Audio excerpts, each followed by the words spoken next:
Why ancient Egyptian perfume was the most valuable substance on earth.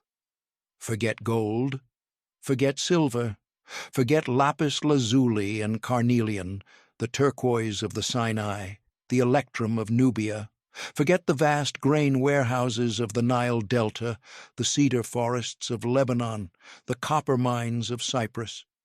In the ancient world, the single most valuable, most carefully guarded, most politically explosive substance on earth was a smell.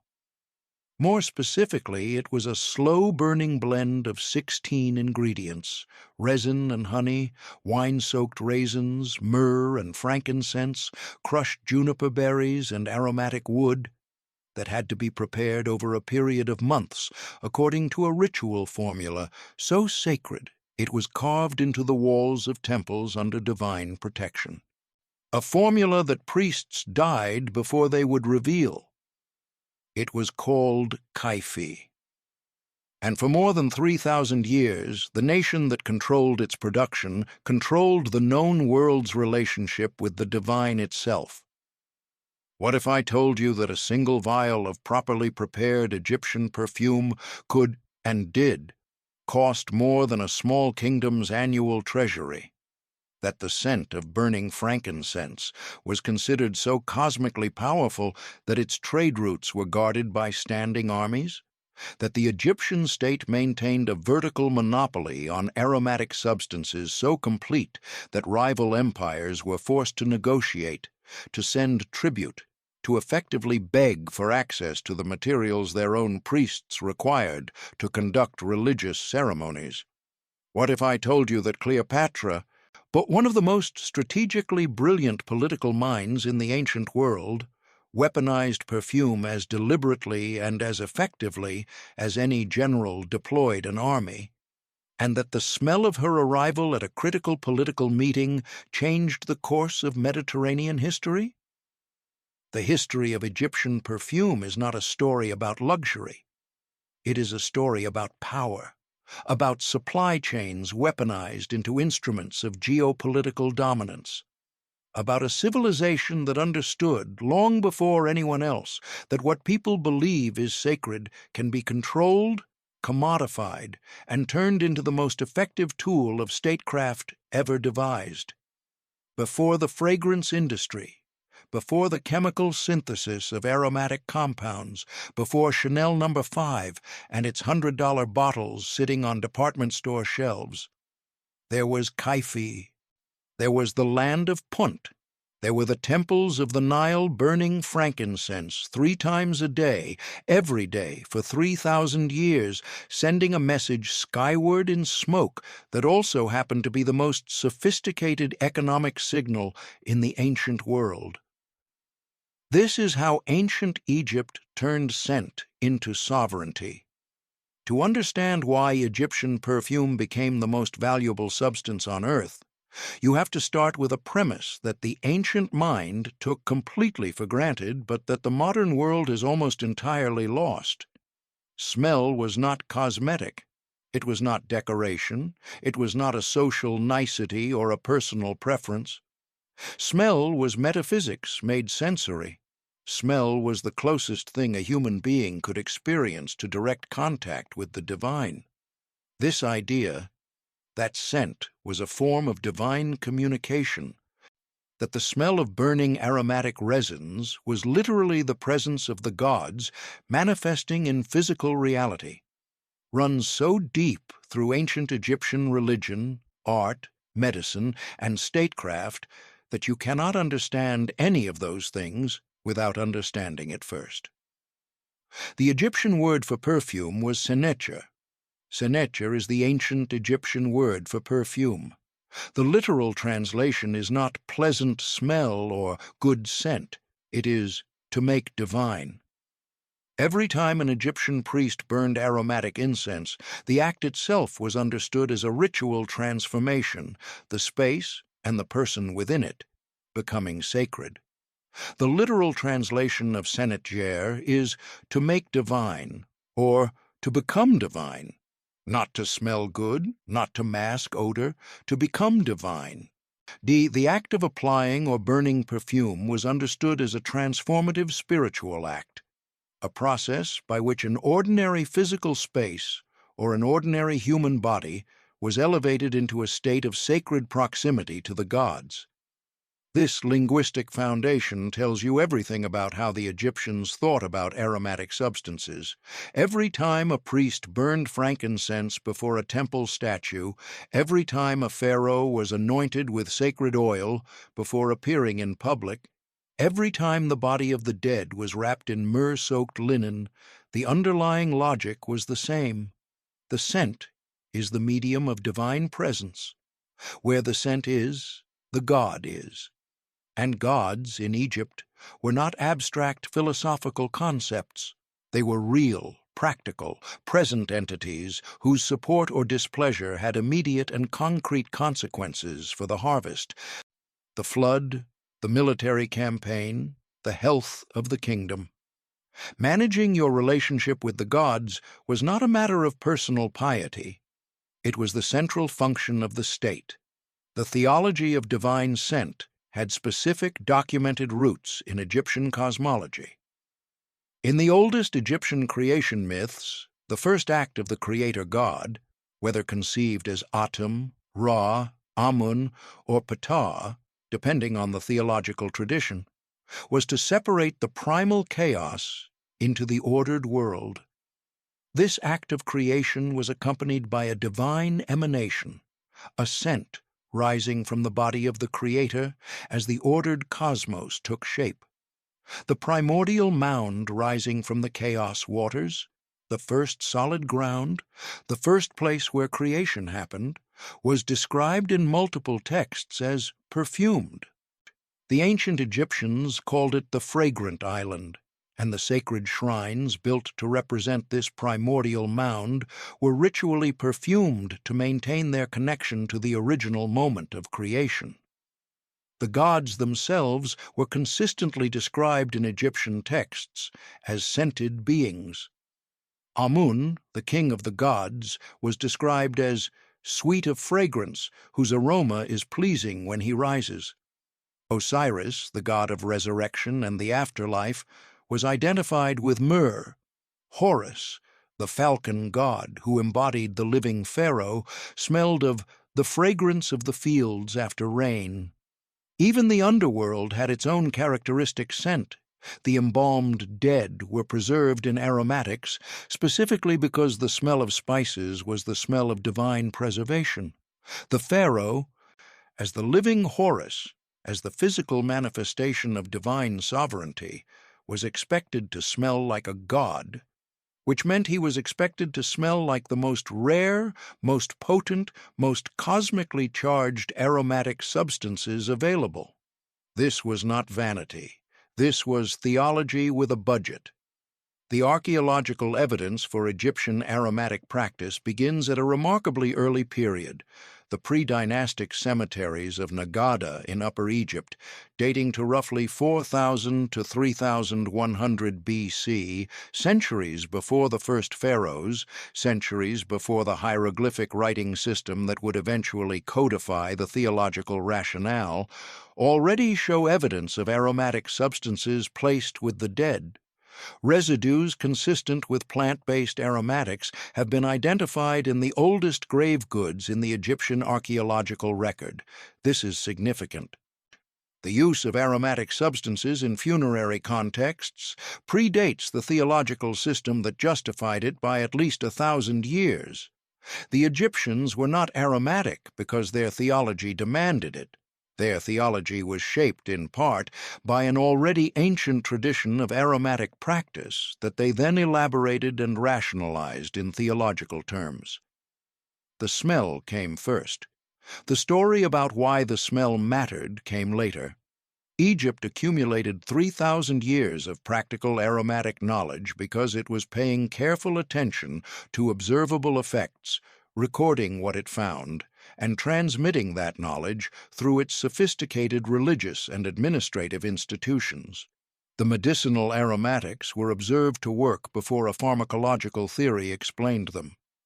The psychoactive properties of frankincense were exploited before a neurochemical understanding was possible. The preservative properties of myrrh were used in embalming before anyone understood what antimicrobial action was. The specific aromatic profile of each major Egyptian deity created a complex theological map of scent that structured the entire aromatic economy. Ra, the sun god, was associated with the scent of frankincense. The morning incense burned at sunrise to welcome his daily birth.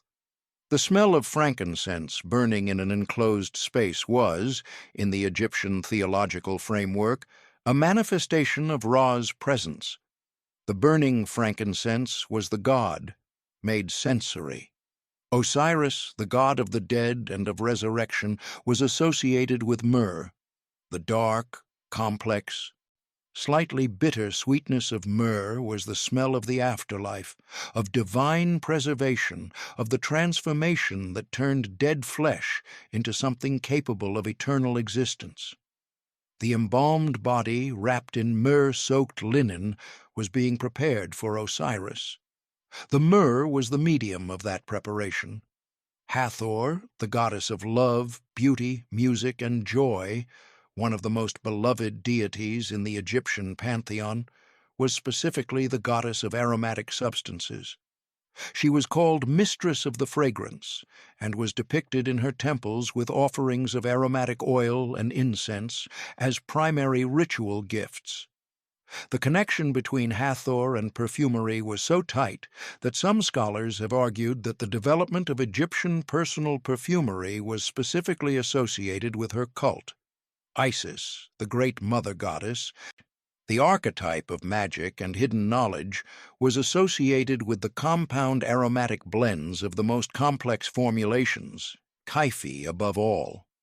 The knowledge of aromatic alchemy was, in Egyptian theology, Isis's gift to humanity.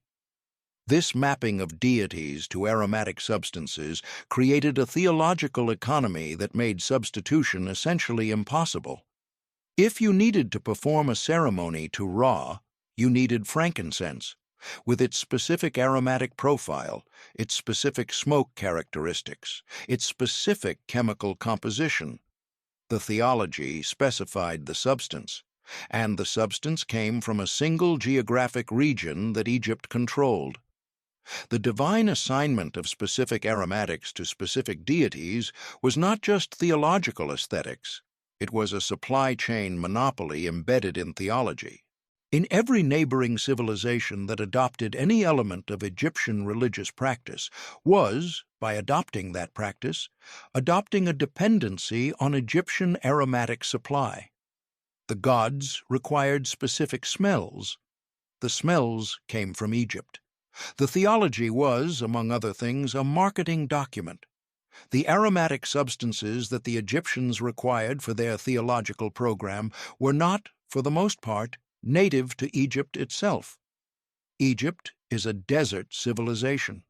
The Nile Valley, though extraordinarily fertile in the narrow ribbon of agricultural land beside the river, is surrounded by arid terrain that does not support the kinds of plants that produce the most powerful aromatic resins.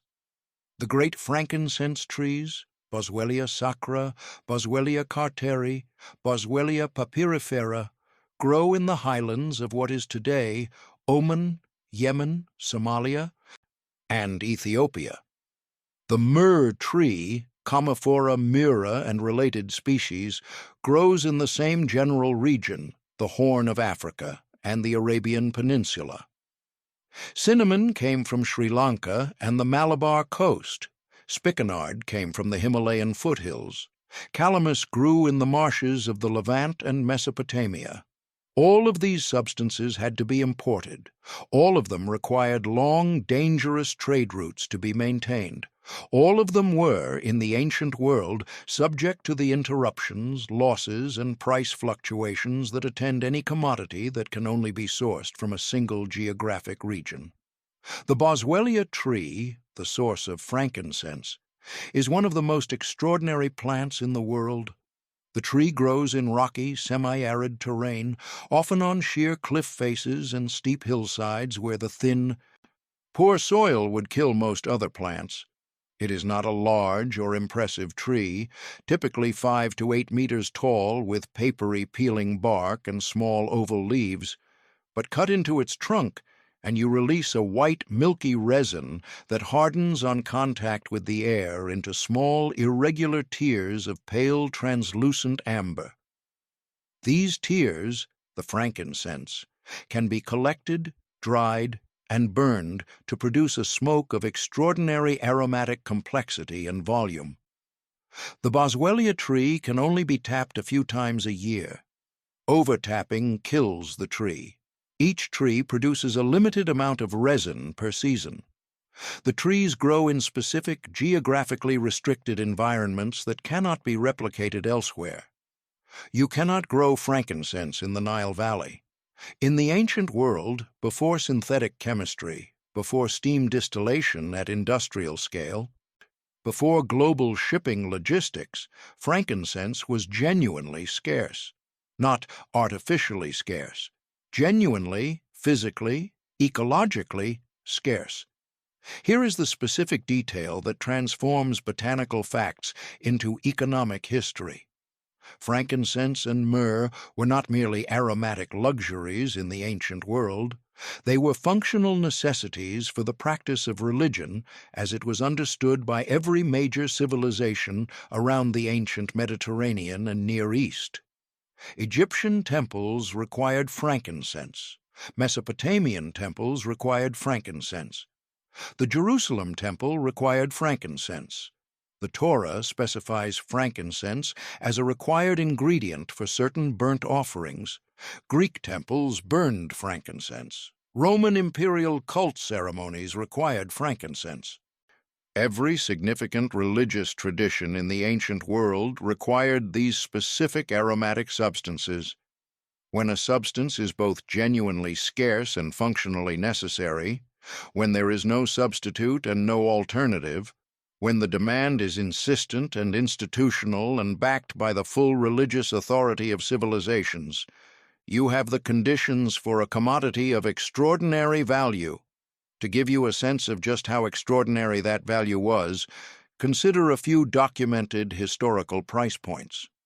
The Roman Emperor Nero, following the death of his wife Poppaea Sabina in 65 AD, reportedly burned more frankincense at her funeral than all of Arabia produced in a year. The historian Pliny the Elder described the frankincense trade as the primary source of wealth for the Sabaean kingdom of southern Arabia, and noted that the Roman appetite for Eastern aromatics was draining the imperial treasury at a rate of approximately 100 million sesterces per year, a sum that modern economic historians have estimated at somewhere between $2 and $4 billion in contemporary purchasing power. The Egyptians did not just buy frankincense and myrrh and sell them to their neighbors at a markup. They took these raw aromatic materials and transformed them through a process of extraordinary chemical complexity into finished products, blended perfumes, sacred oils, incense compounds, whose preparation required specialized knowledge, whose manufacturing process was a closely guarded state secret, and whose finished form was something qualitatively different from and enormously more valuable than its component ingredients. They were not just traders in a commodity, they were the world's first luxury goods manufacturers, and the most sophisticated, most complex, most theologically loaded, most economically significant product they ever manufactured was kaifi. The Egyptian understanding of divine fragrance also shaped the architecture of the temples themselves in ways that no other ancient culture fully replicated. The temples of the New Kingdom period were not simply large buildings with rooms in them. They were aromatic environments engineered from the ground up. The orientation of the building, the height of the walls, the placement of windows, the configuration of the inner sanctuary. All of these architectural decisions were made partly with reference to the aromatic program of the temple's daily ritual. The inner sanctuaries of the great temples, the deepest, most sacred rooms, accessible only to the highest-ranking priests, were virtually sealed environments. The ceilings were low, the walls thick, the single entrance narrow. This was partly a statement about the exclusivity of divine access, but it was also a function of the aromatic program. A sealed room filled with burning kyphi accumulated the aromatic compounds at concentrations far higher than an open space would permit.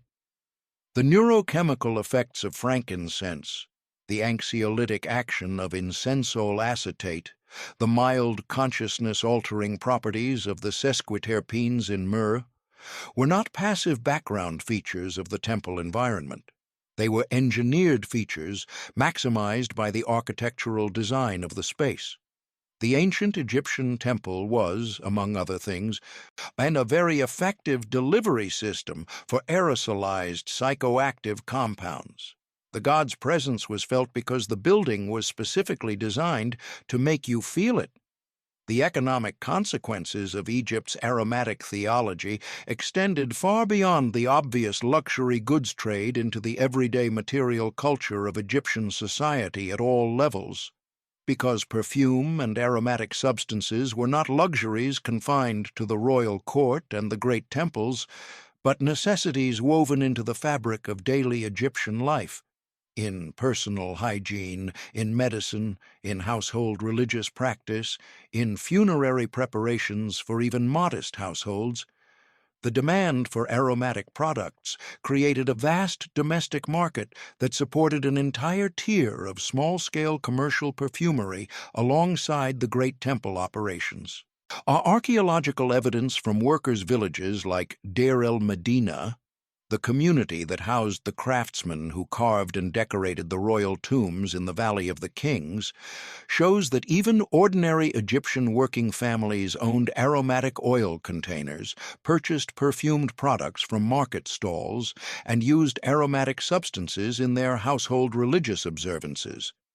The oil ration, a standard allocation of scented oil given to workers as part of their compensation, appears in the Deir el-Medina records as a regular payment, not a luxury bonus, a standard wage component.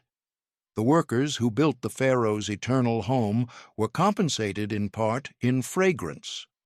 The creation of the Egyptian aromatic monopoly also had significant consequences for the ecology of the source regions that modern environmentalists and archaeologists are only beginning to fully assess. The boswellia trees of the Horn of Africa and southern Arabia were subjected to sustained commercial harvesting pressure beginning in the 3rd millennium BC and continuing essentially without interruption to the present day. Archaeological surveys of ancient harvesting sites in Oman and Somalia have found evidence of intensive tapping going back thousands of years. Ancient cut marks on long-dead tree stumps, patterns of harvesting that suggest organized commercial extraction rather than subsistence use.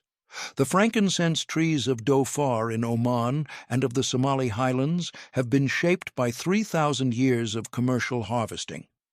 The oldest, most gnarled, most dramatically rooted trees in these populations are the survivors of millennia of managed exploitation.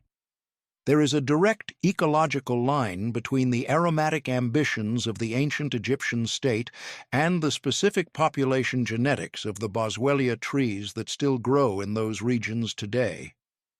The role of scent in the Egyptian funerary cult extended far beyond the embalming and wrapping of the dead. The entire ritual apparatus of Egyptian death and rebirth was aromatic from beginning to end. The opening of the mouth ceremony, the great ritual performed on the mummified body or on a statue representing the deceased, which was believed to restore the senses and faculties of the dead person so that they could live again in the afterlife, used specific aromatic oils as its primary material medium. The ceremony involved 7 sacred oils, each associated with a specific deity and a specific aspect of the deceased's sensory and spiritual restoration. oil of Libyan oil for the skin, oil of hekanu for the face, oil of sephet for the lips, oil of neshnem for the upper part of the body, oil of tuat for the body, oil of best quality cedar for the head, oil of fresh Syrian oil for the feet. 7 different aromatic preparations, each targeted at a specific part of the body, each associated with a specific deity who would animate that part of the body for eternal life. The ceremony was, in essence, a comprehensive aromatic reconstruction of the living person, a technological restoration of the senses through anointing. The smell was not incidental to this ritual. The smell was the medium through which the restoration was accomplished. The specific neurological pathway through which aromatic substances produce their most powerful psychological effects, direct access to the amygdala and hippocampus through the olfactory bulb, bypassing the cortical filtering that processes other sensory information, was understood functionally by the ancient Egyptians in a way that the modern world is only beginning to appreciate fully. The amygdala is the brain's primary threat detection and emotional response center. It is the part of the brain that generates the intuitive sense of being in the presence of something powerful, something that exceeds normal categories, something that demands a specific kind of attention and response.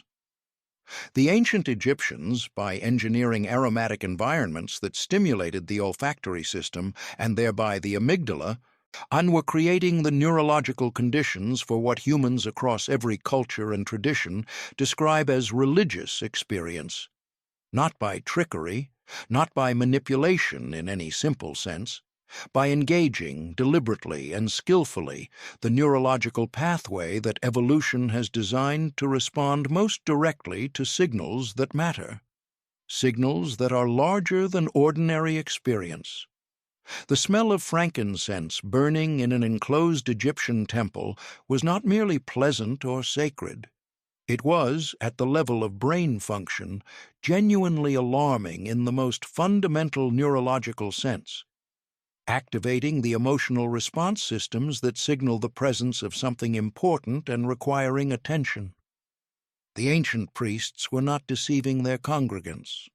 They were giving their congregants' brains the kind of stimulus that those brains were wired to experience as divine.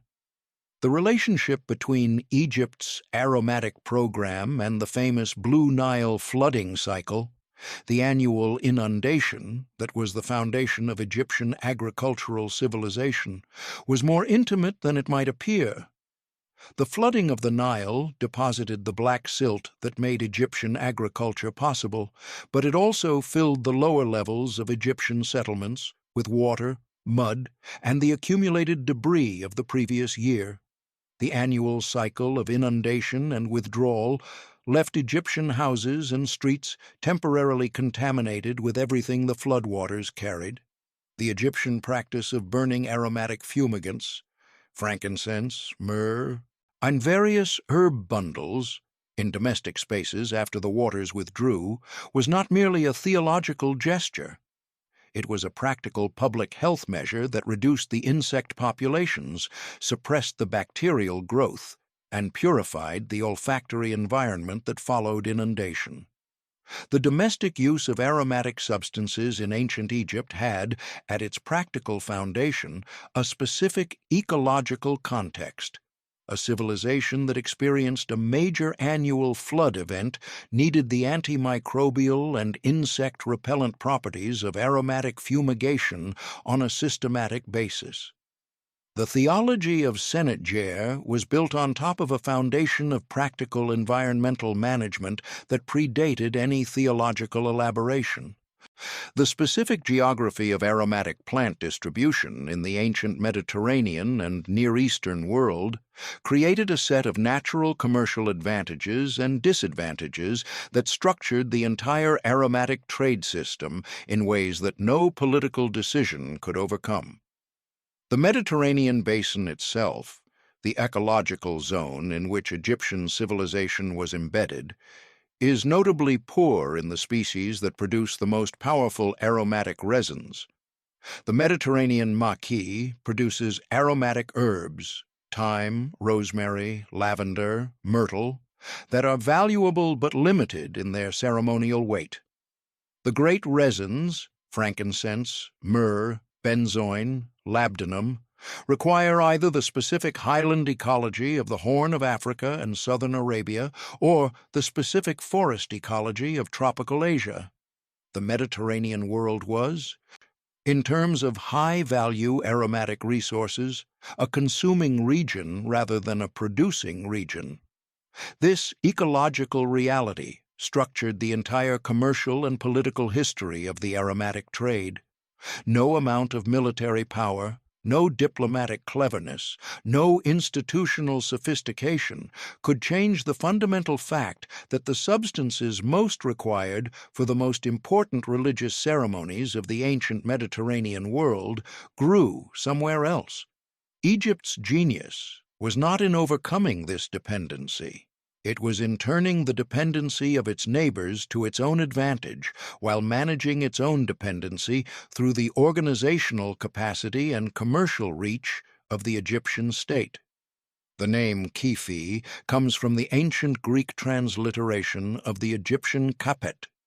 The word kapet itself may derive from an even older linguistic root connected to the concept of inhalation or divine breathing. By the time the ancient Greeks encountered it, and Greek writers, from Plutarch to Dioscorides to Zosimos, became almost obsessively fascinated by it, it had acquired an almost mythological aura. It was the scent of divine presence, the smell of a pharaoh, the olfactory fingerprint of the most powerful civilization in the ancient world. The most complete surviving descriptions of Kaifi come from two sources separated by roughly 1,000 years of Egyptian history. The first is found in the temple of Edfu in Upper Egypt, dedicated to the falcon god Horus. On the walls of the temple's inner laboratory, and it is specifically identified as a laboratory, a room whose walls are entirely covered with aromatic recipes, preparation instructions, and ingredient lists. The recipe for Kaifi is inscribed in meticulous detail. The second comes from the nearby temple of Philae, dedicated to the goddess Isis, providing a slightly different version of the recipe. Both inscriptions identify Kaifi as a compound of 16 ingredients prepared according to a specific ritual procedure that unfolded over a period of weeks or months. What were the 16 ingredients?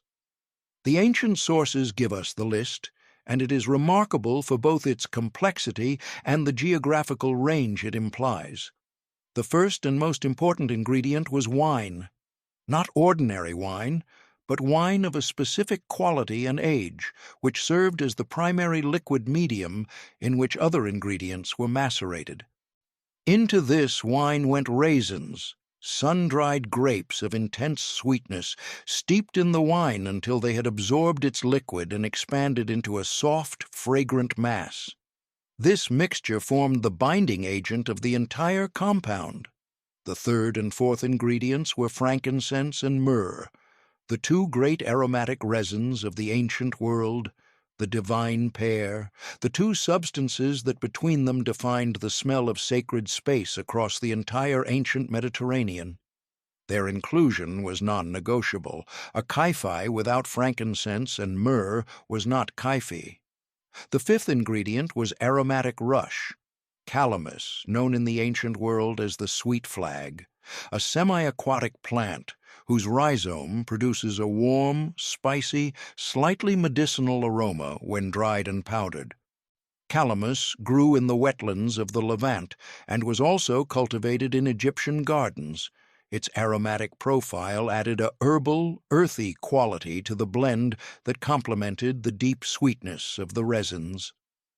The sixth ingredient was honey, specifically Egyptian honey, which the ancient Egyptians produced in large quantities and used extensively in cooking, medicine, and religious ritual. The honey was not merely a sweetener, It was a preservative, an antimicrobial agent, and an aromatic substance in its own right, contributing a warm floral sweetness that bridged the heavy resins and the lighter herbal notes. The seventh ingredient was juniper berries, Juniperus phoenicia and related species, crushed to release their sharp, resinous aroma. Juniper had additional significance in Egyptian culture as a plant associated with protective magic. The eighth ingredient was bdellium, a resin closely related to myrrh, with a lighter, sweeter, aromatic profile, adding complexity without simply doubling the myrrh note. The ninth was bitumen or asphalt, a surprising addition to modern sensibilities, but one that had specific aromatic and chemical functions. Bitumen contributed a dark, smoky, tarry note that grounded the blend and gave it its characteristic deep quality. It was also a fixative, a substance that slowed the evaporation of more volatile aromatic compounds, extending the duration of the scent.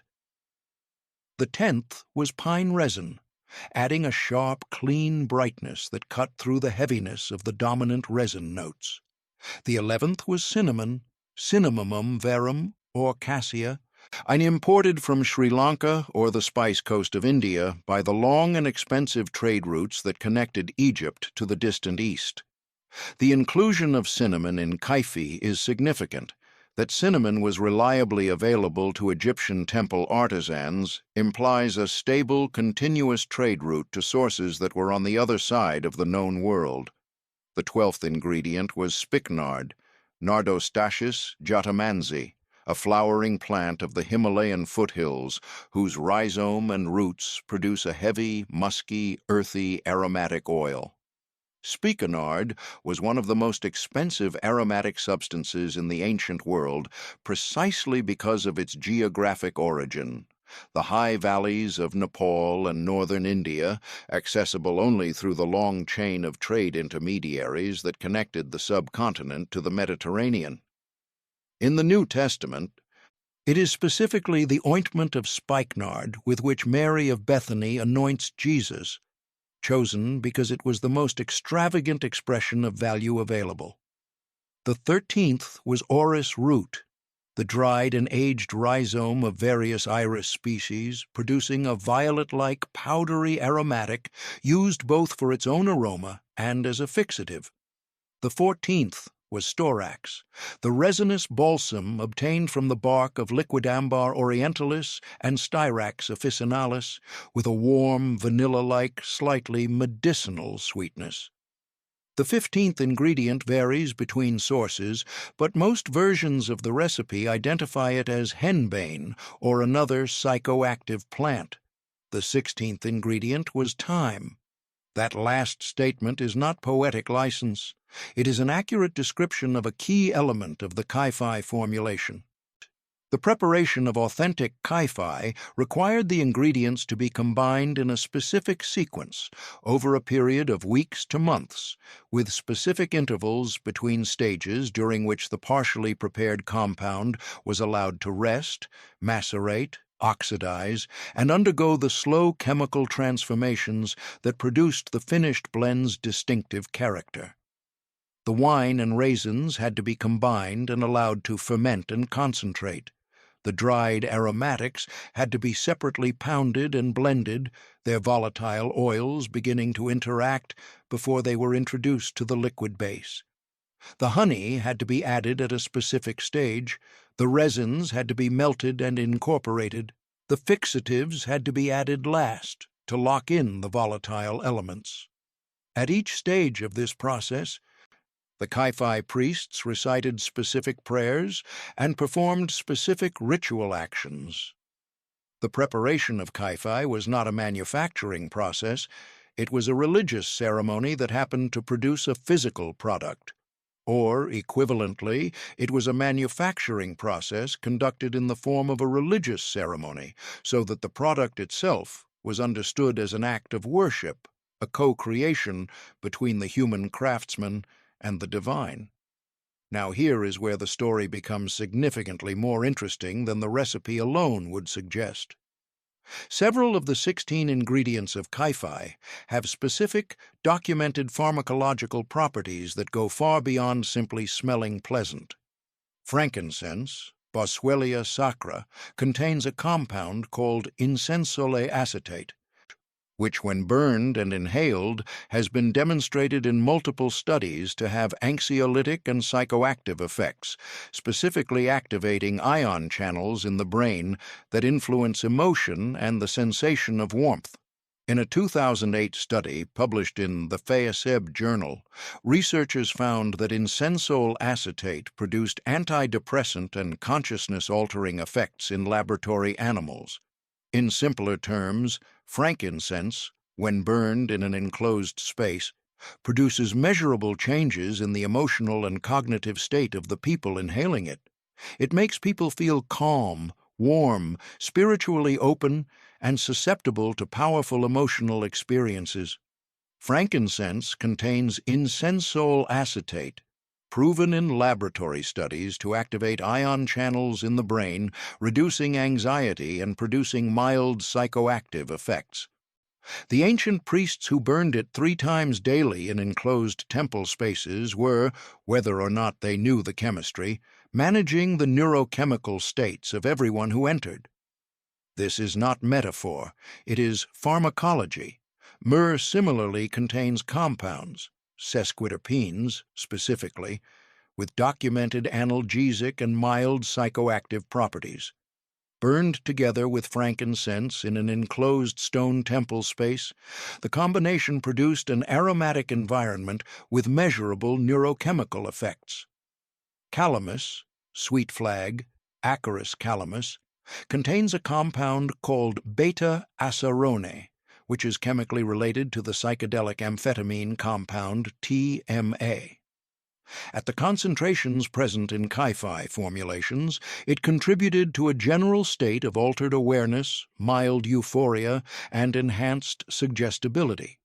And the 15th ingredient, most likely henbane, hyoscyamus niger, contains scopolamine and hyoscyamine, genuinely powerful psychoactive compounds that in controlled doses produce sedation, enhanced suggestibility, mild hallucination, and a characteristic dreamlike warmth. Let us be precise about what this means.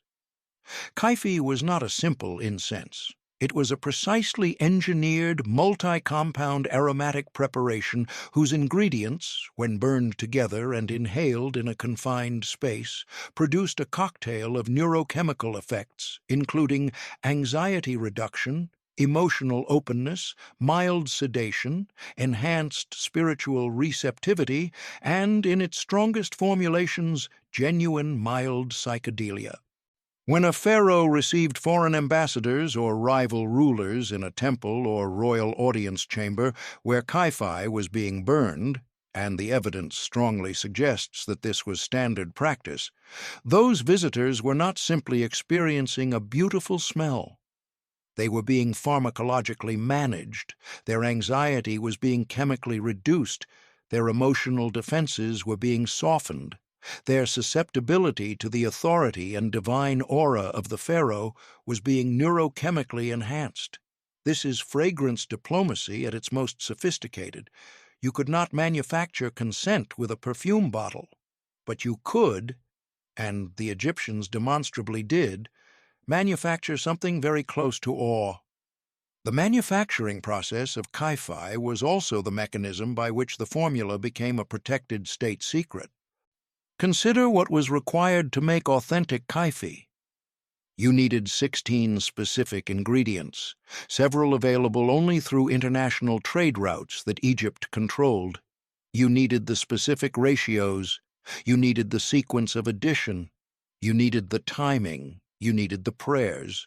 You needed the training, which was transmitted orally through the priestly hierarchy. A rival state could potentially acquire individual ingredients through their own trade connections, but they could not replicate the finished product without the formula, the process knowledge, and the trained craftsmen. And Egypt made absolutely certain that none of those would be available. Egypt invented the trade secret, the intellectual property right, and the proprietary manufacturing process. 3,000 years before corporate law codified any of these concepts, the priests of Horus were protecting their formulas with a combination of divine authority, institutional secrecy, and the practical reality that the process knowledge existed only in trained human minds that would not share it.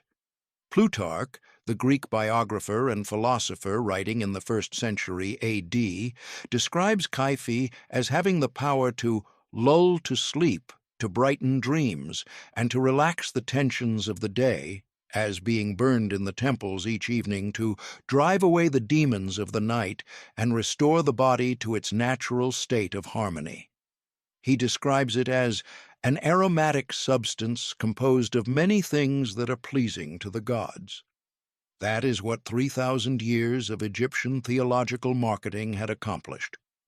The temple operating procedure called for Kyphi to be burned 3 times each day, at sunrise, at noon, and at sunset, marking the 3 phases of the solar cycle.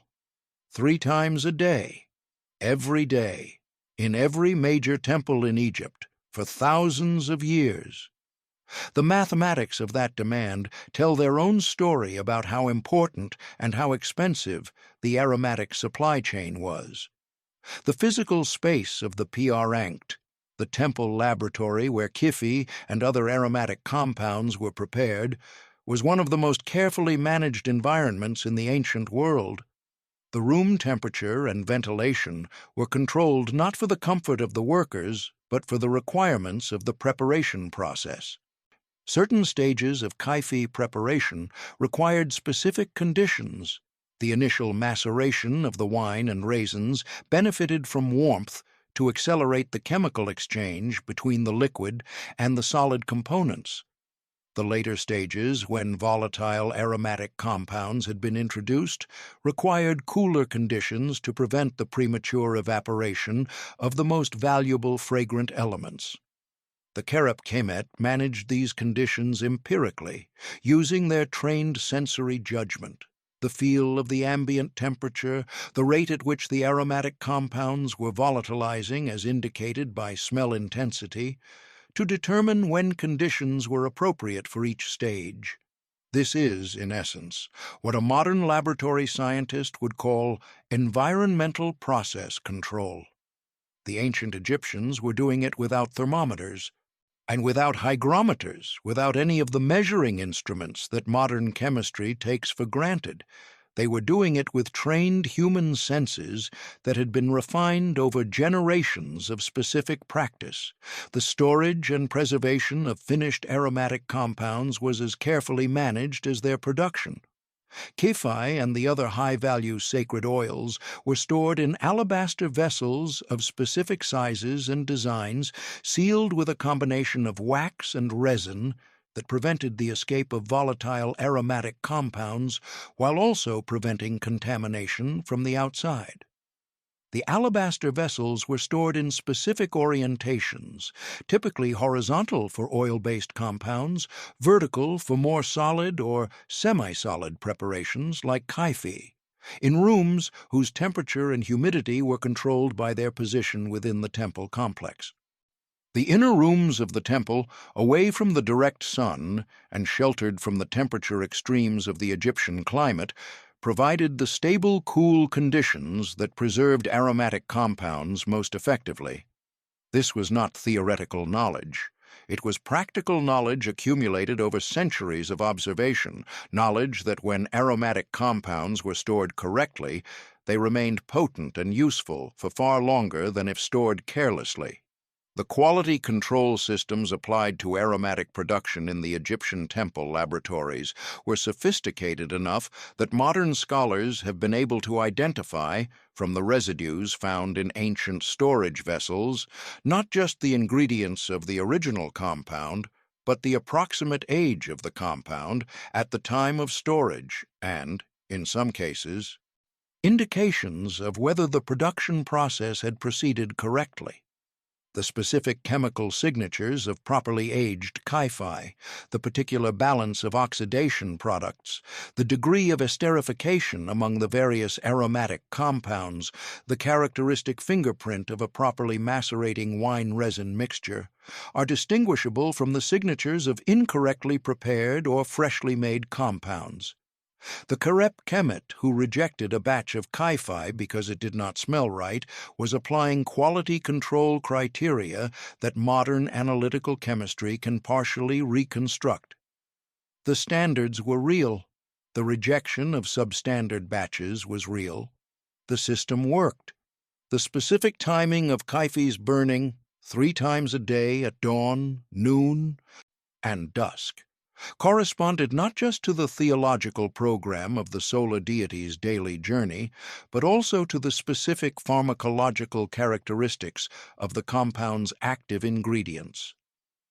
Dawn burning, when the priests and temple workers were freshly emerged from sleep, and the brain was in a state of heightened neuroplasticity, the neurological condition that makes morning hours especially receptive to new information and emotional impression, maximized the anxiolytic effects of frankincense. The noon burning, when the physical heat of the Egyptian sun and the accumulated physical demands of the working day were at their peak, provided the mild sedative and pain-modulating effects of the myrrh and calamus components at the moment when they were most needed. The evening burning, the most elaborate, the heaviest, the most psychoactively complex, prepared the priests, the temple staff, and any visitors for the transition into the vulnerable hours of sleep. This timing was not coincidental. 3,000 years of empirical observation had identified the optimal pharmacological moments for each type of aromatic intervention. The schedule of kyphi burning was, in effect, a daily neurochemical management program for the temple community. The ritual secrecy surrounding the kyphi formula had a specific architectural expression that archaeologists have documented at multiple temple sites. The Ankt, the laboratory room of the temple, was typically located in the innermost part of the temple complex, accessible through a sequence of increasingly restricted spaces. To reach the Ankt, you had to pass through the outer court, open to the public, and then the hypostyle hall, accessible to lay worshippers, then the inner sanctuary, accessible only to priests, then typically a small antechamber, and finally the Ankt itself. By the time you reached the laboratory, you were in the most restricted, most sacred, most physically isolated part of the entire temple complex. The physical architecture of the temple was not just a statement about the graduated sanctity of the different spaces. It was a security system for the most valuable manufacturing knowledge in the ancient world. The depth of the Ankt within the temple structure was also a statement about the depth of the secret it contained. The relationship between the kyphi formula and the specific ecological conditions of the Egyptian temple environment produced what can best be described as a feedback system of aromatic refinement. The enclosed stone walls of the temple interior accumulated aromatic residues over decades and centuries of daily burning. The porous limestone and sandstone of which most temples were constructed absorbed volatile aromatic compounds from the smoke of thousands of years of incense burning, releasing them slowly back into the temple atmosphere in a continuous low-level background of aromatic presence. A temple that had been in continuous operation for 100 years smelled differently, more deeply, more complexly, with more accumulated aromatic memory, than a newly consecrated one. The patina of centuries of aromatic practice was itself a form of quality, a kind of institutional memory embedded in the very stones of the building. The oldest, most established temples, Karnak, Luxor, Memphis, had accumulated aromatic histories going back 1,000 years or more. Entering them was entering a space that had been saturated with divine presence for as long as anyone could remember. The smell of the ancient temple was itself a theological argument. This place has always smelled like the gods. It always will. The continuity of the scent was the continuity of the divine. Behind every vial of sacred oil, behind every perfectly prepared batch of kaifi, behind the fragrant clouds that rose from every temple altar in Egypt for 3,000 years, there were human hands, skilled, trained, ritually prepared human hands, the hands of the people the Egyptians called the kerep kemet, the controllers of the perfume house, the specialist artisans whose craft was as sacred as the priests who used their products, and whose knowledge was as guarded as any military secret in the ancient world. The perfumer's profession in ancient Egypt was not a trade like carpentry or pottery. It was a vocation, a calling, a position within the religious and administrative hierarchy of the state that combined technical expertise, religious authority, and commercial value in ways that had no real parallel anywhere in the ancient world. The training of an Egyptian temple perfumer began in childhood. The Ankt, the laboratory of the great temples, was staffed by hereditary specialists. Sons followed fathers into the perfume house. The knowledge was transmitted within family lineages, passed from master to apprentice in a learning process that was simultaneously technical and religious. The young apprentice began with the most basic tasks, grinding dried aromatic materials in stone mortars, tending the fires that melted resins, cleaning the alabaster vessels in which finished products were stored. Over years, he learned to identify aromatic materials by smell and touch, to distinguish the grades of frankincense, the pure white tears of first tapping from the darker, earthier resin of later tappings, to recognize the specific fragrance signatures of myrrh from different geographic sources. As training advanced, the apprentice learned the formulas, not written down in any accessible document. The temple wall inscriptions were consecrations, not instruction manuals, but recited, demonstrated, and transmitted through practice under supervision. The ratio of ingredients, the sequence of addition, the specific sensory cues, the smell, the texture, the color, that indicated each stage of preparation was proceeding correctly. This was knowledge that lived in the body as much as in the mind. The trained kerep kemet could tell by the smell of a partially prepared kifi batch whether the wine and raisin maceration had proceeded for the right number of days, whether the honey had been added at the correct stage, whether the resins had been melted at the right temperature. No thermometer, no timer, just the accumulated sensory intelligence of years of training. The ritual requirements imposed on temple perfumers were extraordinary. Before entering the Ankt to prepare aromatic compounds, the kerep kemet was required to complete a period of ritual purification. This typically involved bathing in cold water at dawn, a practice connected to the purification rituals associated with the sun god's daily birth, and abstaining from certain foods, particularly those associated with impurity or with the wrong aromatic category.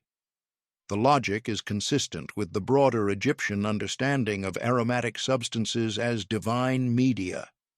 If the perfume was a medium of divine presence, then the person preparing it needed to be ritually prepared to handle divine things. You could not approach the sacred formula in a state of ordinary human impurity. The perfumer had to be, in a specific technical religious sense, clean. This requirement had the additional effect of making the preparation of kaifi into a continuous ritual act. The perfumer was not simply a craftsman doing a job. He was a religious functionary engaged in an act of worship whose product happened to be a physical compound of aromatic substances. The gender dynamics of ancient Egyptian perfumery are more complex and more interesting than most popular accounts suggest. The profession of temple perfumer was predominantly male in the context of the great state temples. But the wider world of perfumery in ancient Egypt included women at every level. Female perfumers, Sechemet, are documented in Egyptian records from the Old Kingdom onward, operating in commercial contexts outside the temple system. The records of private perfume production in ancient Egypt include women as makers and traders in significant numbers. The practice of anointing, applying scented oil to the body, the hair, the hands, was universal in ancient Egypt across all social classes and both genders. Going without oil was a sign of mourning or poverty. Applying oil was a normal part of daily hygiene. More intriguingly, some of the most powerful women in Egyptian history were specifically associated with aromatic practice. Hatshepsut is depicted in her temple reliefs performing the anointing of divine statues with sacred oil, not as a duty she delegated, but as a personal act. Queen Tiye, the wife of Amenhotep III, was associated in multiple texts with the management of the royal perfume operations. A woman managing one of the most economically significant luxury production operations in the ancient world. In the 14th century BC, the commercial infrastructure of Egyptian aromatic production extended far beyond the temple laboratories into a complex market ecosystem. The excavations at Tel El Amarna have revealed evidence of private aromatic production operations.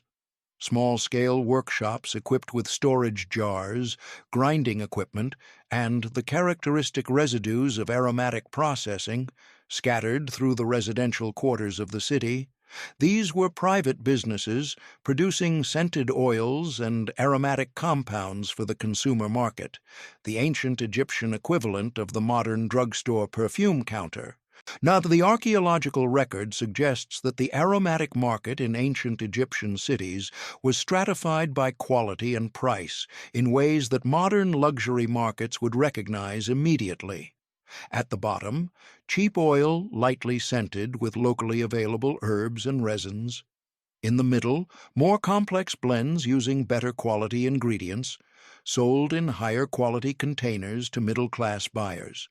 At the top, the full sacred formulations, available only through temple distribution channels, stored in expensive alabaster vessels, accessible only to the wealthy and the connected. The fragrance market had a pyramid structure. The Egyptians invented it. Egyptian alabaster, specifically the translucent white or cream-colored calcite alabaster quarried at Hatnub in Middle Egypt, had specific optical and physical properties that made it an ideal material for aromatic storage. Its slight translucency meant that the golden or amber color of the oil inside was partially visible through the vessel walls. Its low porosity preserved the aromatic character of the oil over long periods. The use of alabaster for perfume storage was a statement about the quality and value of what was inside. The container signaled the value of the contents. The brand and the packaging were inseparable. Temple perfumers were not poorly compensated. The records that survive from various temple estates show that specialist craftsmen in the Piarankt received allocations of food, clothing, and housing that placed them comfortably in the middle tier of the Egyptian social hierarchy. This compensation structure was not accidental generosity.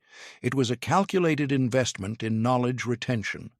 An unhappy Kherep Kemet who decided to take his knowledge elsewhere, to a Hittite king, to a Phoenician merchant, would represent an enormous strategic loss.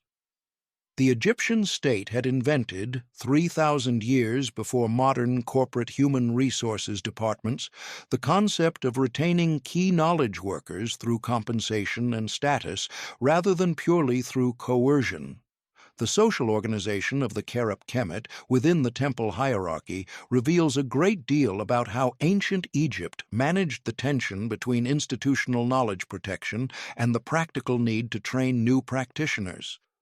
The master-apprentice structure of the perfume house was not simply a transmission of technique, it was a transmission of identity. The apprentice who entered the PR rank as a child did not simply learn to make kaifi. He became, through years of immersive practice within the ritual framework of the temple laboratory, a specific kind of person, a person whose identity, social relationships, and sense of self were organized around the craft and its sacred context. Leaving the craft was not simply a career change, it was an existential rupture. The social bonds of the PR-ranked community, the religious identity of the Kerep Kemet, the specific material rewards of the position, all of these created a comprehensive social environment that made defection not just practically difficult, but psychologically alien. The hereditary nature of the Kerep Kemet position also served crucial economic functions that went beyond the obvious advantage of keeping the formula within a trusted network. Hereditary transmission of craft knowledge ensures continuity across generations in a way that neither formal education nor market-based recruitment can match. The son who has grown up in the PR Ankt, who has been smelling kaifi since infancy, who has watched his father perform the preparation ritual since childhood, brings to his own adult practice a quality of embodied knowledge that no amount of formal instruction could replicate. He knows what correctly prepared kaifi smells like, not because he has been told, not even because he has read about it, but because his nervous system has been calibrated by a lifetime of exposure. This is what craft tradition actually transmits, not information, but the trained capacity to receive and process information through the body. The market infrastructure of aromatic production in ancient Egypt was supported by a legal and administrative framework of considerable sophistication.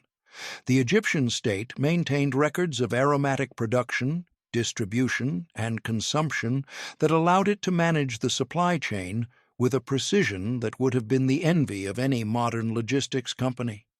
The surviving papyri from temple estates include detailed accounts of aromatic materials received, processed, stored, and distributed, quantities measured in standardized units, qualities assessed by trained officials, values recorded in the standard commodity-based accounting system of the Egyptian economy. The great temples were not just religious institutions and manufacturing centers. They were, in the modern economic sense, vertically integrated enterprises with comprehensive management information systems.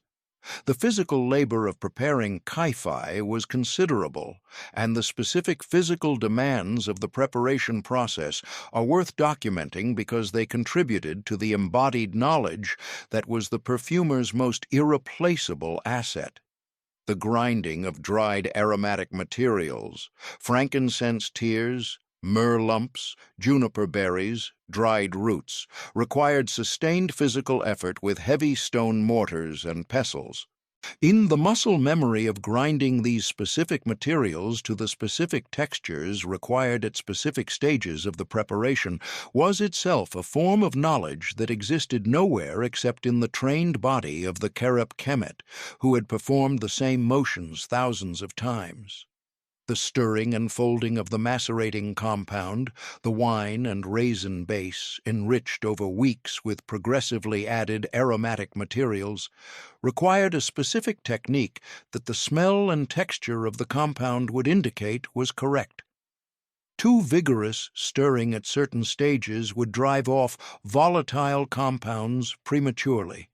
Too gentle stirring at other stages would prevent adequate mixing of components with different densities. The trained perfumer's hands knew the difference without being told. This kind of embodied technical knowledge, knowledge that exists in the muscles and the sensory neurons rather than in the declarative memory, is genuinely the most difficult kind to transmit and the most impossible to steal. You cannot learn it from a text. You cannot acquire it by reverse engineering a finished product. You can only develop it through years of supervised practice. This is why the Egyptian aromatic formula was secure even when its ingredient list was inscribed on temple walls. The ingredient list was not the secret. The trained body was the secret. The social networks of the Kerep Kemet community extended beyond the boundaries of individual temples and even individual cities in ways that created a pan-Egyptian professional network of aromatic specialists. The great temple estates of the New Kingdom period were connected to each other through a system of administrative and personnel exchange that allowed specialists to move between temples, to consult on difficult preparations, to train at centers of excellence, and then return to their home temples with enhanced knowledge. The annual festivals that brought temple communities together from across Egypt also served as occasions for professional exchange among aromatic specialists. The Kerep Kemet who attended a major festival would encounter colleagues from other temples, share observations about ingredient quality and preparation techniques, and return home with practical knowledge that supplemented and refined the local tradition. This network was not formal or institutional in the modern sense, but it served the function of a professional community, maintaining standards, propagating innovations, and ensuring that the knowledge base of Egyptian aromatic practice remained current and developing rather than stagnating into rigid repetition of inherited procedures. In approximately 1493 BC, give or take a decade as ancient chronology allows, a woman who had recently declared herself Pharaoh of Egypt sent a fleet of 5 large sailing vessels south along the Red Sea toward a distant land that the Egyptians called Ta-Netjer, the land of the god.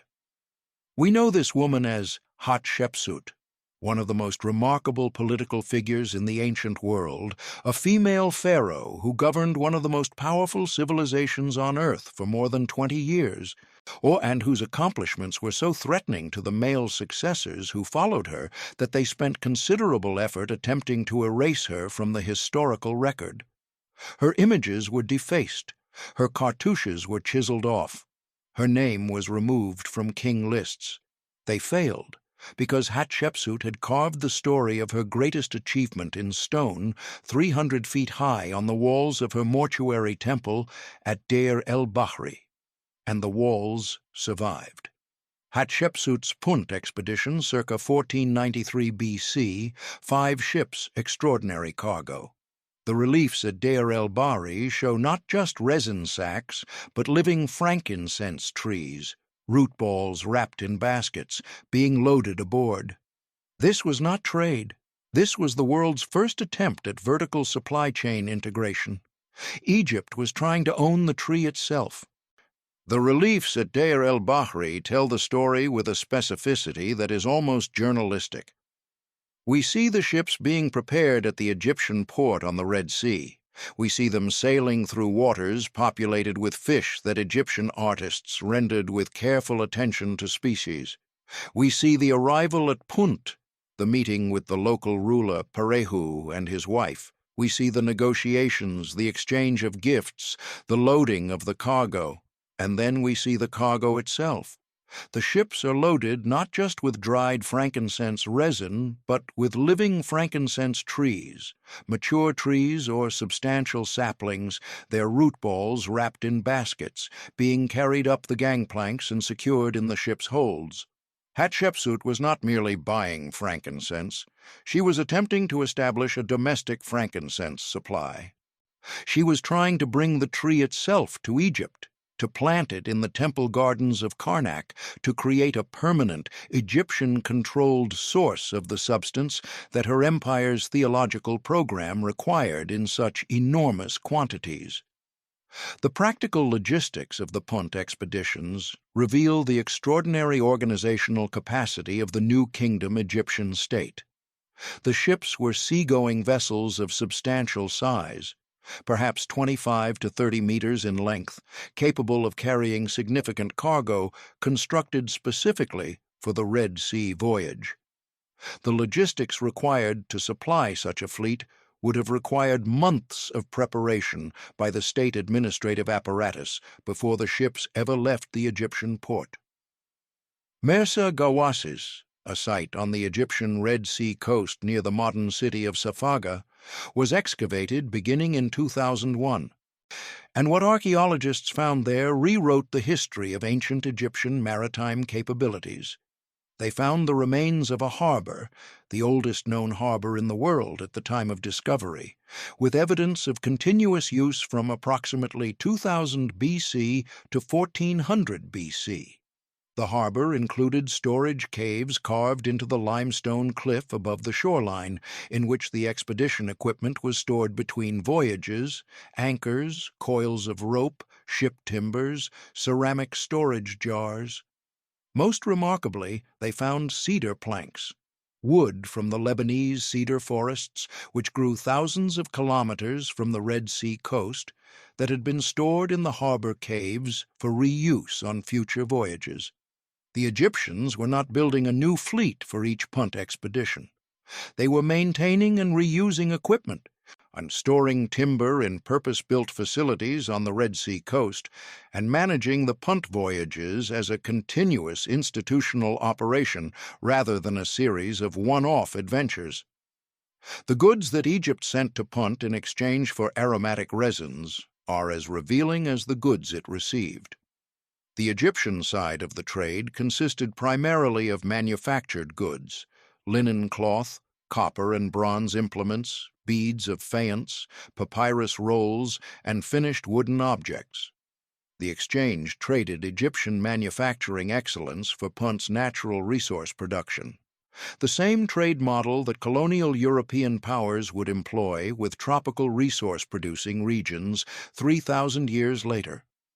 The manufactured goods represented Egyptian technological and cultural sophistication in material form, by establishing the terms of trade with Egypt on the value-added side of the exchange.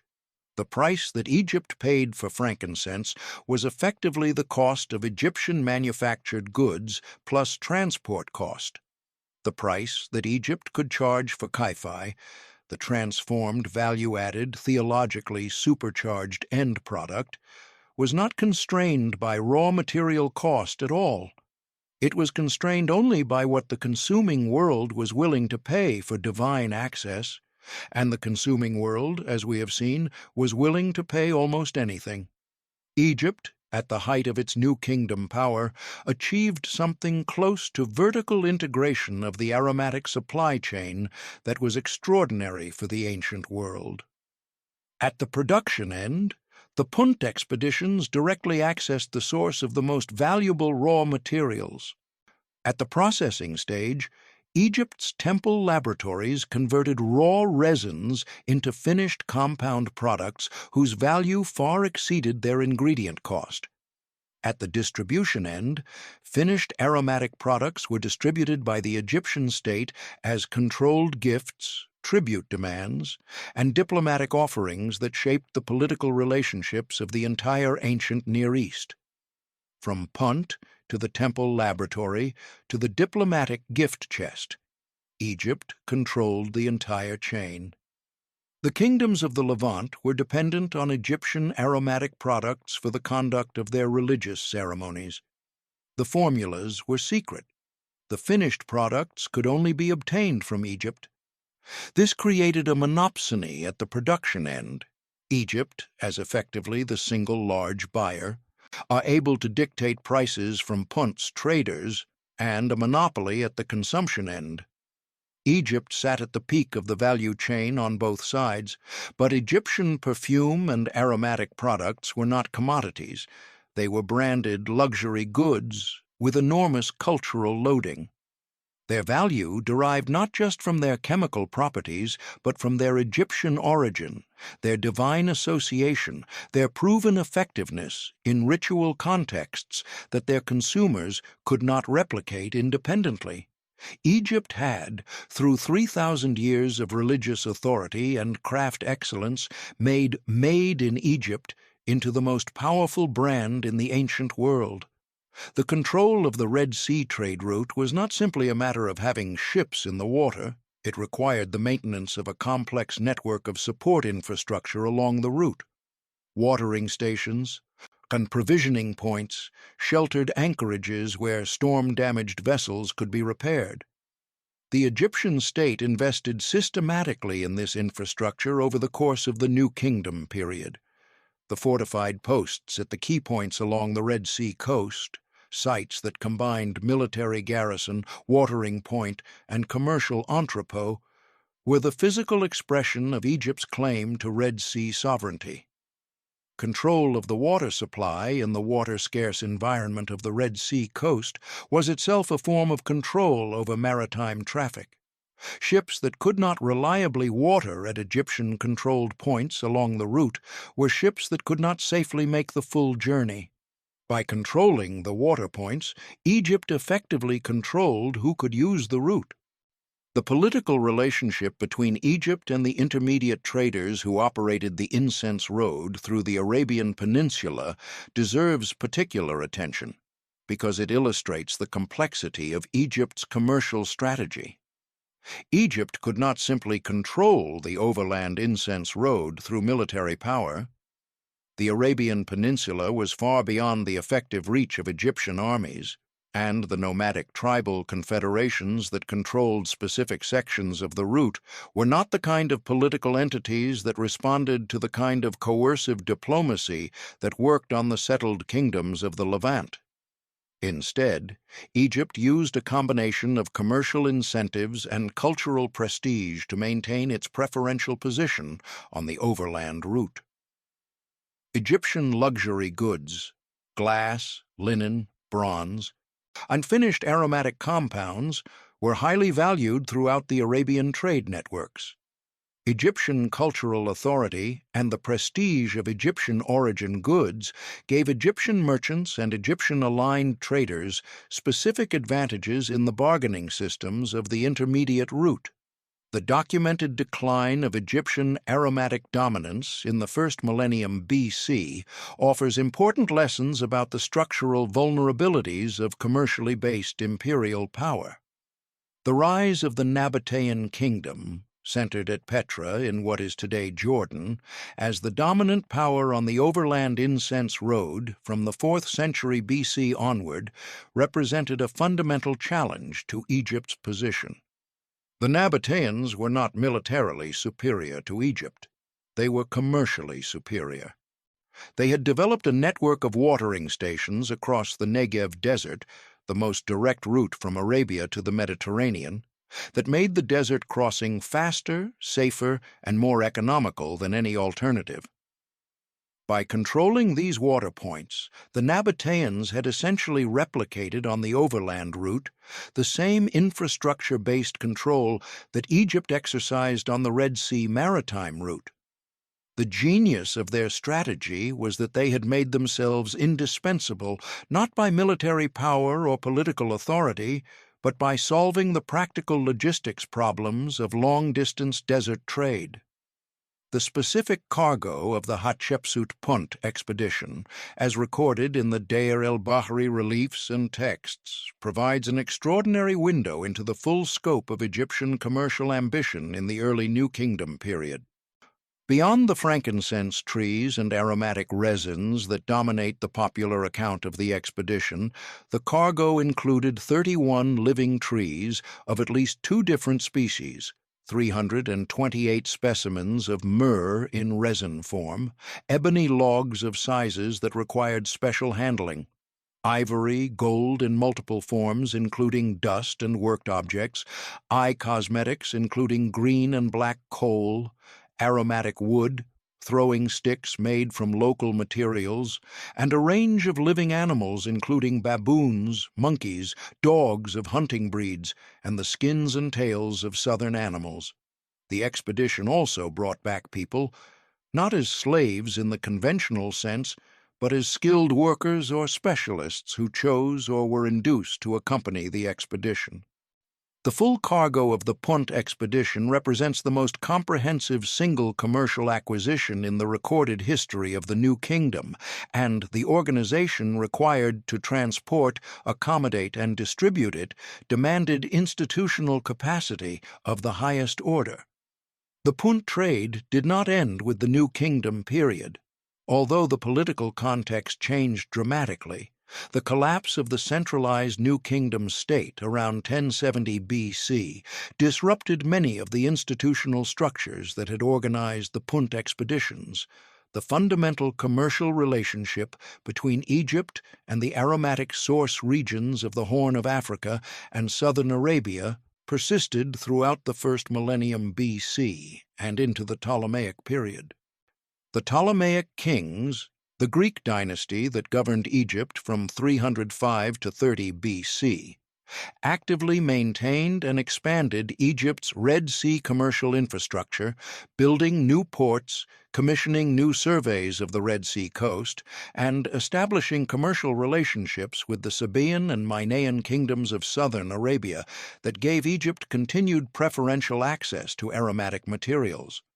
The Ptolemaic papyri include commercial documents relating to the aromatic trade that show the same basic economic structure as the New Kingdom transactions: Egyptian organized maritime expeditions, state involvement in the management of aromatic supply, and the systematic conversion of raw aromatic materials into value-added products for both domestic consumption and export. Walk into the rooms of Egyptian antiquities in any major museum and look carefully at the medical papyri on display: the Ebers Papyrus, the Edwin Smith Papyrus, the Hearst Medical Papyrus, and you will encounter a medical system that is simultaneously more sophisticated and more fragrant than almost any pre-modern tradition that followed it. Aromatic substances appear on virtually every page of the Egyptian medical corpus, not as incidental additions, not as pleasant flavorings for otherwise unpalatable medicines, but as active therapeutic agents, prescribed for specific conditions in specific quantities and preparations, with documented rationales that reflect centuries of careful clinical observation. The Ebers Papyrus, written around 1550 BC on a papyrus scroll nearly 20 meters long, and containing approximately 700 different medical formulas and treatments, is the most comprehensive surviving document of ancient Egyptian medicine. Frankincense resin is prescribed for the treatment of wounds and sores, applied as a topical preparation. Modern research has confirmed significant antimicrobial properties in frankincense resin. The therapeutic effect is real. Myrrh is prescribed for dental conditions, specifically for the treatment of inflamed and bleeding gums. Modern pharmacology confirms that compounds in myrrh resin have genuine antimicrobial and anti-inflammatory effects relevant to oral health. Juniper berries are prescribed as a diuretic. Cinnamon is prescribed as a digestive aid and for the treatment of respiratory conditions. Each of these prescriptions has been pharmacologically validated by modern science. The Ebers Papyrus, circa 1550 BC, 700 medical formulas. Frankincense for wound treatment, myrrh for gum disease, juniper as a diuretic, cinnamon for respiratory conditions. Modern pharmacology has confirmed the therapeutic effectiveness of all four. The ancient Egyptian physicians were not prescribing magic. They were prescribing medicine. This is not coincidence. The Egyptian medical corpus represents approximately 2,000 years of empirical observation, careful watching of what helped and what did not, careful recording of effective treatments. The Sekhmet priests, the physicians of ancient Egypt, named after the lion-headed goddess of disease and healing, were trained in the same temple context as the Kerep Kemet. Medical knowledge and aromatic knowledge overlapped and reinforced each other. The physician who prescribed frankincense for wound treatment and the priest who prepared frankincense for divine offerings were working within the same conceptual framework.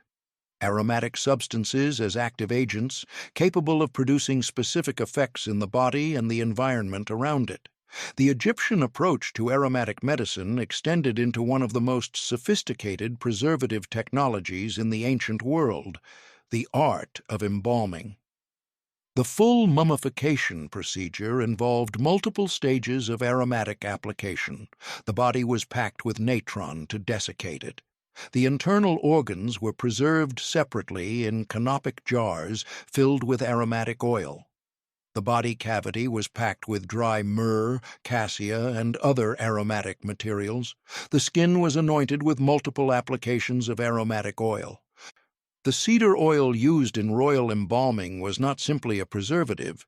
Cedar contains compounds, including cedrol and cedrine, that have genuine antimicrobial properties and contributed, along with the desiccating action of natron, to the remarkable preservation of royal mummies that we still study today. The myrrh used in the packing of embalmed bodies contains compounds that inhibit bacterial growth and suppress the odor of decomposition. The Egyptians did not know what bacteria were, but they had empirically discovered through centuries of careful observation which aromatic substances were most effective at slowing decomposition. The medical and preservative functions of aromatic substances gave Egypt's monopoly on those substances an additional dimension that went beyond luxury and religion into practical necessity. In the ancient world, the ability to preserve the bodies of the dead for proper burial was not simply a luxury for the bereaved, it was a theological necessity. The preservation of the physical body was understood in Egyptian and in many related ancient Near Eastern traditions as a prerequisite for the continuation of personal identity after death. For neighboring cultures that had adopted elements of Egyptian funerary theology, this meant that proper preservation of important individuals required access to Egyptian aromatic preservatives. The myrrh and cedar oil that Egypt controlled were not just desirable for their fragrance, they were necessary for the proper conduct of funerary rites. The monopoly on scent was a monopoly on the passage between life and death. The Ebers Papyrus contains prescriptions for what it calls remedies for the wandering heart, treatments for anxiety, despair, and what the Egyptians called sadness of the heart, which modern clinicians would recognize as depressive illness. Several of these remedies involve aromatic preparations, specifically compounds of frankincense, myrrh, and honey, to be inhaled or applied as ointments. The neurochemical rationale is now understood. Frankincense and myrrh both contain compounds that produce anxiolytic and mood-modulating effects when absorbed through the skin or the respiratory mucosa. The ancient physicians were prescribing genuine antidepressants. The medical reputation of Egyptian aromatic products spread far beyond Egypt's borders. Hippocrates, the father of Western medicine, recommended the use of fumigation with aromatic woods and resins for the treatment of plague, connecting directly to the Egyptian practice of using aromatic smoke for purification of sick spaces. The physician Dioscorides, writing in the 1st century A.D., produced his famous Materia Medica, with extensive entries on frankincense, myrrh, and other aromatic materials that draw explicitly on Egyptian sources. When you purchased Egyptian processed aromatic products, you were purchasing the accumulated pharmacological wisdom of the oldest medical tradition in the world. The Egyptian medical corpus also contains what may be the oldest known documentation of aromatherapy, as a recognized therapeutic modality. The use of fragrant smoke and aromatic oil in the treatment of respiratory conditions, asthma, chronic cough, bronchial inflammation, appears in multiple papyri with specific preparation instructions that distinguish between different aromatic materials appropriate for different types of respiratory condition. Frankincense was specifically recommended for conditions involving bronchial inflammation and constriction. Modern research has confirmed that compounds in frankincense smoke have genuine bronchodilatory effects. They reduce airway inflammation and facilitate breathing. Myrrh was recommended for conditions involving excess mucus production. Modern research Myrrh contains compounds with expectorant properties. Calamus, the sweet flag whose beta-acerone we have already discussed in the context of Kiffy's neurochemical profile, was recommended for conditions involving chest tightness and anxiety-driven respiratory symptoms. The overlap between the aromatic medical recommendations of the Ebers Papyrus and the findings of modern respiratory pharmacology is remarkable and almost certainly reflects the genuine empirical validity of the ancient observations. The use of aromatic substances in ancient Egyptian surgical contexts is a dimension of this history that receives little attention but has significant implications for understanding how Egypt's aromatic monopoly intersected with its role as the ancient world's leading center of medical knowledge. Egyptian surgeons, the surgical sections of the Edwin Smith Papyrus describe procedures of impressive sophistication, used aromatic preparations as wound dressings and as aids in the management of the post-operative period. Honey, frankincense, resin, and myrrh were among the most commonly prescribed wound dressings, and their combination is not accidental. Honey provides both antibacterial action and a physical barrier against environmental contamination. Frankincense contributes anti-inflammatory and antimicrobial compounds. Myrrh adds its own antimicrobial compounds and, importantly, has analgesic properties that would reduce the pain of open wounds. This triple combination, honey, frankincense, myrrh, would be independently derived by healers in multiple ancient traditions, suggesting that it represents a genuinely optimal combination of locally available antimicrobial and analgesic materials. It is not a coincidence that it appears in the gifts brought by the Magi in the Christian nativity narrative. These were the most medically valuable substances in the ancient world, as well as the most theologically significant. The connection between Egyptian aromatic medicine and the emergence of pharmacy as a distinct professional discipline in the ancient world deserves recognition.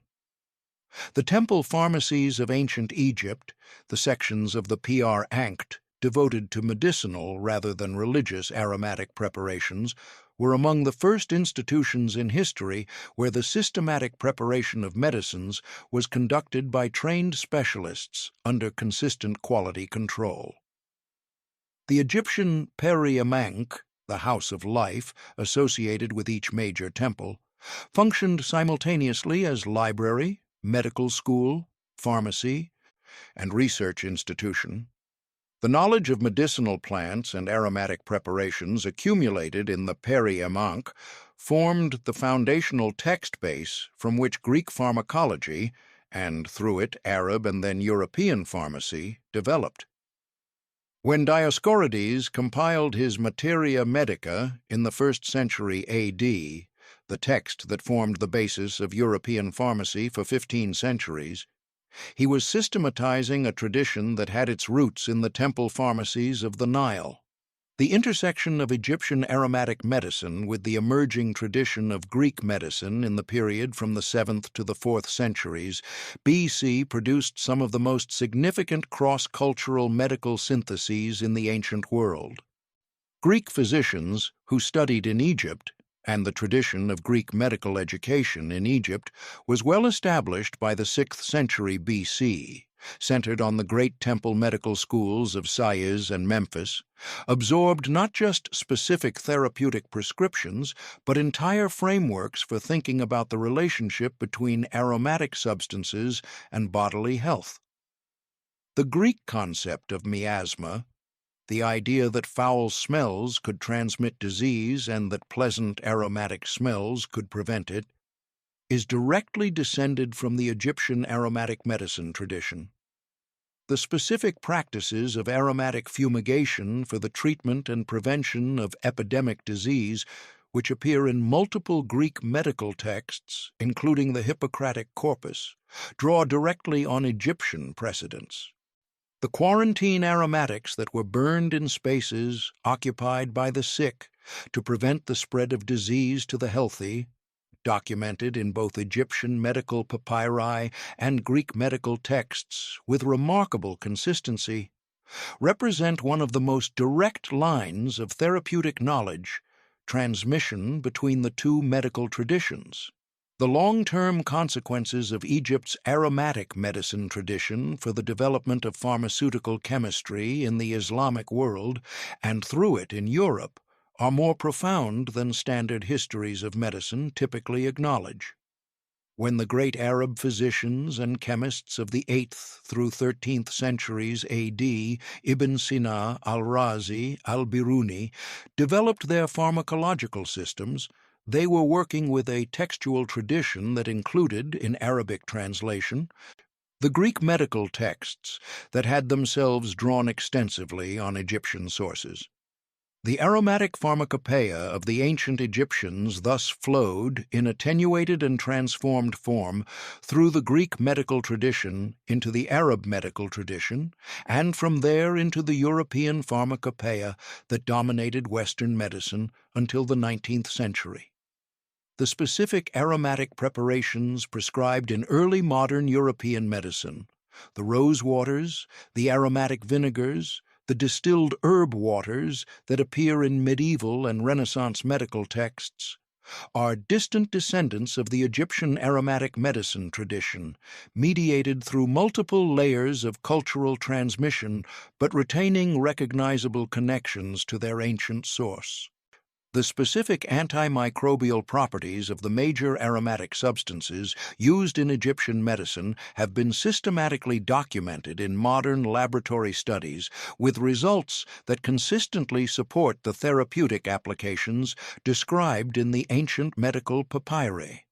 Frankincense essential oil has demonstrated significant antibacterial activity against Staphylococcus aureus, Escherichia coli, Klebsiella pneumonia, and Pseudomonas aeruginosa, pathogens that would have been responsible for a significant proportion of the wound infections that Egyptian surgeons encountered.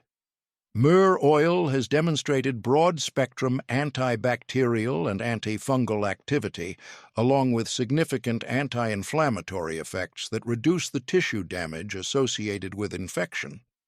These are not weak or marginal effects. The minimum inhibitory concentrations of frankincense and myrrh compounds against common pathogens are comparable to those of some conventional antibiotics, not as powerful as the most effective modern antimicrobials, but significant enough to make a measurable difference in the outcome of wound infections in a pre-antibiotic clinical setting. The ancient Egyptian physicians who applied frankincense and myrrh to wounds were providing their patients with effective antimicrobial treatment. The fact that they justified this treatment in theological rather than microbiological terms does not diminish the practical efficacy of what they were doing. The Egyptian medical tradition also documented, with remarkable precision for its time, the differential therapeutic applications of aromatic substances based on the specific character of the condition being treated. The Ebers papyrus distinguishes between the appropriate aromatic treatment for wound infections in different anatomical locations. The specific aromatic preparation recommended for abdominal wounds was different from that recommended for head wounds, reflecting a clinical observation that the infection risks and healing dynamics were different in these locations. The aromatic treatment of respiratory conditions distinguished between conditions characterized by excess mucus production, for which drying and astringent aromatics like myrrh and pine resin were preferred, and conditions characterized by spasm and constriction, for which relaxant and bronchodilatory aromatics like frankincense and calamus were preferred. This level of differentiation in aromatic therapeutic application reflects not a simple tradition of applying available pleasant-smelling substances to sick people, but a sophisticated clinical tradition that had accumulated specific observational data about which aromatics produced, which effects in which conditions. Modern pharmacology can confirm many of these distinctions at the molecular level. There is a letter in the archive of the ancient Egyptian city of Akhetaten, the short-lived capital built by the pharaoh Akhenaten during his theological revolution in the 14th century BC. That tells a very specific story about the geopolitical meaning of aromatic gifts. The letter is from the king of Alashia, the ancient name for Cyprus, and it is addressed to the pharaoh of Egypt. It is one of the Amarna letters, the remarkable diplomatic archive discovered at the site of Akhetaten in the 1880s, which preserves the correspondence between Egypt and its neighbors and allies during one of the most politically turbulent periods in ancient Near Eastern history. The Alashian king is requesting aromatic oil, the kind used for anointing and for religious ceremony. He describes his need in relation to the religious ceremonies of his kingdom. Without Egyptian oil, certain ceremonies cannot be performed. Without those ceremonies, the proper relationship between the Alashian king and the divine powers that support his rule cannot be maintained. He is not merely buying luxury goods, he is requesting the substance without which he cannot be properly king. The Amarna letters is the diplomatic correspondence from the 14th century BC preserved in clay tablets at Tel el Amarna. Multiple foreign rulers write to the Egyptian pharaoh requesting aromatic oils their own religious ceremonies require. The subtext of every such letter is identical. Egypt controls the substance our priests need. Without your generosity, our connection to the divine is incomplete. This letter is one of hundreds documenting what historians have come to call fragrance diplomacy, the use of aromatic substances as tools of political influence and control in the international relations of the ancient Near East. Egyptian pharaohs regularly sent aromatic gifts to allied and client rulers across the ancient world. These gifts were carefully calculated political investments. The gift of sacred oil established a relationship of aromatic dependency. To accept the gift was to acknowledge the giver's superior position. To depend on continued gifts was to maintain the relationship on the giver's terms. The withholding of aromatic gifts was a diplomatic sanction of the first order. Your ceremonies are now incomplete. Your relationship with the divine is now uncertain. Your authority as king is now in some sense suspended. In a world where the legitimacy of kingship derived from divine sanction, and where divine sanction was maintained through correct religious ceremony, and where correct religious ceremony required specific aromatic substances available only from Egypt, the withholding of those substances was a genuine political weapon. The specific details of royal anointing protocols reveal how precisely the aromatic system was calibrated for political effect. The pharaoh was anointed according to a specific documented sequence, using specific aromatic preparations for specific parts of the body, each with its specific theological rationale. The crown of the head was anointed with oil of cedar, the scent of divine majesty. The forehead was anointed with oil of frankincense, the scent of Ra. The neck was anointed with oil of myrrh, the scent of Osiris. The chest carried the smell of lotus. The wrists and hands were anointed with oil of spikenard, the most expensive of all aromatic substances, chosen for its rarity and its overwhelming financial signal. This layered aromatic composition created, around the person of the pharaoh, a walking library of theological and political meaning that communicated everything anyone needed to know about his authority before he had spoken a single word. The approaching subject smelled cedar first, then frankincense as they came closer, then myrrh. Then the overwhelming proximity signal of spikenard as they reached the required distance for formal address.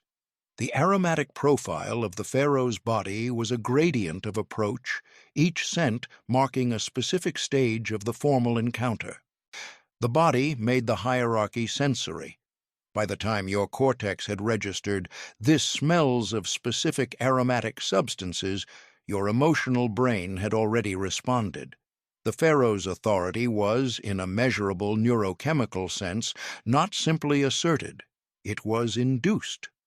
No figure in Egyptian history deployed this aromatic diplomacy more deliberately, more skillfully, or with higher stakes than Cleopatra VII, the last active pharaoh of Egypt. The meeting with Mark Antony at Tarsus in 41 BC is described in extraordinary detail by Plutarch. Cleopatra came to Antony on her royal barge, and the barge was perfumed, not merely scented in the way that a well-maintained ship might be. The sails were soaked in perfume. The sides of the ship were hung with aromatic garlands. The rowers' oars churned through the water to the sound of flutes and the smell of burning aromatics on the deck, so that the scent preceded the ship's arrival by some distance along the river, and the crowd gathered on the Tarsus riverbank was enveloped in the aromatic cloud before they could see the vessel clearly. Antony, sitting in the marketplace of Tarsus waiting for her arrival, was swept into the prepared aromatic environment the moment her barge came within olfactory range. Plutarch notes that the effect on Antony was profound and immediate. He went to her that night. The political negotiation that followed, in which Cleopatra secured Rome's military support for her position in Egypt, proceeded entirely on her terms. Cleopatra at Tarsus, 41 BC. Perfumed sails, burning aromatics, the scent reaching the riverbank before the ship was visible. Antony walked into a prepared aromatic environment before he ever saw her clearly. This was not seduction. It was a diplomatic operation deploying 3,000 years of Egyptian olfactory intelligence in the service of political survival. The economic warfare dimension of Egyptian aromatic dominance operated on a longer time scale, but with equally profound consequences. The drain of aromatic expenditure on rival economies was cumulative and severe. The Mesopotamian religious system required enormous quantities of frankincense and myrrh. The Babylonian temples burned aromatic substances continuously, and all of these substances had to be purchased at market prices, with the bills paid in gold. The gold flowed toward Egypt, toward Arabia, toward the intermediate traders who connected the consuming Mesopotamian world with the producing regions.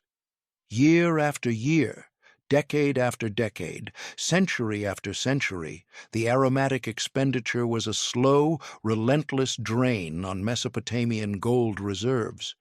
Aromatic substances were functionally necessary for the conduct of religion. They were not optional luxuries that a cash-strapped government could simply decide to forego. The priests had institutional authority to maintain aromatic standards. Reducing the quality or quantity of aromatic offerings was an act of impiety, a failure of the king's obligation to maintain the proper relationship between the human world and the divine. This meant that aromatic expenditure was relatively price inelastic. When the price of frankincense rose, the Babylonian temples did not buy less. They found the money through taxation, through tribute demands, through the diversion of resources from other purposes. Egypt, as the dominant force in the supply chain, was in the position of raising prices on a commodity that its customers could not afford to stop buying. The accumulated gold financed the temples, the armies, the building programs, and the political operations that maintained Egyptian dominance. The aromatic supply chain was the economic foundation beneath all of it. The specific diplomatic protocols that governed the exchange of aromatic gifts in the ancient Near East were codified in ways that reveal how thoroughly the political significance of aromatic substances had been institutionalized. The Amarna archive does not merely contain letters requesting aromatic oil, it contains letters debating the quality, quantity, and timing of aromatic gifts in terms that make clear these transactions were governed by specific diplomatic norms and expectations that both parties understood and appealed to. The Alashian king, who complained that the oil he had received was inferior in quality to what he had been promised, was not simply lodging a commercial complaint. He was invoking a specific norm about the obligations of the gift relationship, a norm that the Egyptian court recognized and was expected to respond to. The diplomatic gift exchange of aromatic substances was not a casual act of royal generosity. It was a formal, institutional transaction with defined standards, defined obligations, and defined consequences for breach. The role of Egyptian aromatic gifts in the maintenance of the vassal relationship, the political relationship between Egypt and the subordinate rulers of the Levantine city-states during the New Kingdom period, is documented in the Amarna archive with sufficient detail to allow historians to reconstruct the specific political logic of aromatic diplomacy with considerable precision. The vassal rulers of cities like Byblos, Megiddo, Gezer, and Lachish received regular allocations of Egyptian aromatic products as part of the package of Egyptian royal favor that constituted their relationship with the Egyptian crown. These allocations were not simply presents. They were the material expression of the vassal's connection to the Egyptian divine order, proof that the ruler was recognized by the pharaoh, incorporated into the Egyptian ceremonial system, and maintained in the status that allowed them to perform the divine kingship rituals their local political legitimacy required. When Akhenaten, the reforming pharaoh who attempted to replace Egypt's polytheistic religious system with a monotheistic focus on the solar disk Aten, disrupted the conventional aromatic theology by eliminating the worship of most of the traditional gods, the consequences for Egypt's aromatic diplomatic system were immediate and serious. The traditional aromatic assignments, frankincense for Ra, myrrh for Osiris, specific preparations for specific deities, lost their theological rationale when those deities were officially suppressed. The Amarna period correspondence shows a notable disruption in the normal flow of aromatic diplomatic gifts, as the Egyptian court struggled to adapt its aromatic protocols to the new theological framework. The vassal rulers of the Levant, who had come to depend on Egyptian aromatic products for the performance of their own religious legitimation, found themselves in a difficult position. Their religious systems, which they had not abandoned along with Egypt's, still required aromatic substances that Egypt's new monotheistic framework complicated rather than simplified. The role of Egyptian aromatic substances in the religious practices of ancient Israel, documented in the Hebrew Bible and in the extensive Jewish religious literature that followed it, represents one of the most important and most underappreciated dimensions of Egypt's aromatic cultural influence. The Hebrew Bible specifies, in considerable detail, on the precise aromatic requirements for the sacrificial system of the Jerusalem temple. The Ketoret, the sacred incense burned twice daily in the temple, was a compound of 11 specific aromatic ingredients, including frankincense, myrrh, stacte, onycha, galbanum, and others. The parallel with the Chi-Phi formula is striking and is not coincidental. The Israelite priestly class, which developed the temple ritual system during the period of close Egyptian cultural influence in the 2nd and 1st millennia BC, adopted the Egyptian principle of a multi-ingredient sacred incense compound whose preparation was a priestly specialty, whose formula was protected by religious law, and whose correct preparation and burning was necessary for the proper maintenance of the relationship between the human world and the divine. The prohibition in the Hebrew Bible against the preparation of the sacred incense formula for private use, a prohibition that specified death as the penalty for unauthorized duplication, is structurally identical to the Egyptian protection of the Chi-Phi formula. In both cases, the sacred aromatic formula was the exclusive property of the institutional religious authority. In both cases, unauthorized duplication was treated as a capital offense. In both cases, the justification for the prohibition was theological. The formula was divinely given, the product was divinely owned, and any appropriation of it for private use was a form of theft from the divine.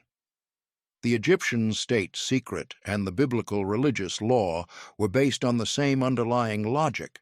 The most powerful aromatic formula belongs to the divine, and the divine's institutional representatives alone are authorized to prepare and use it.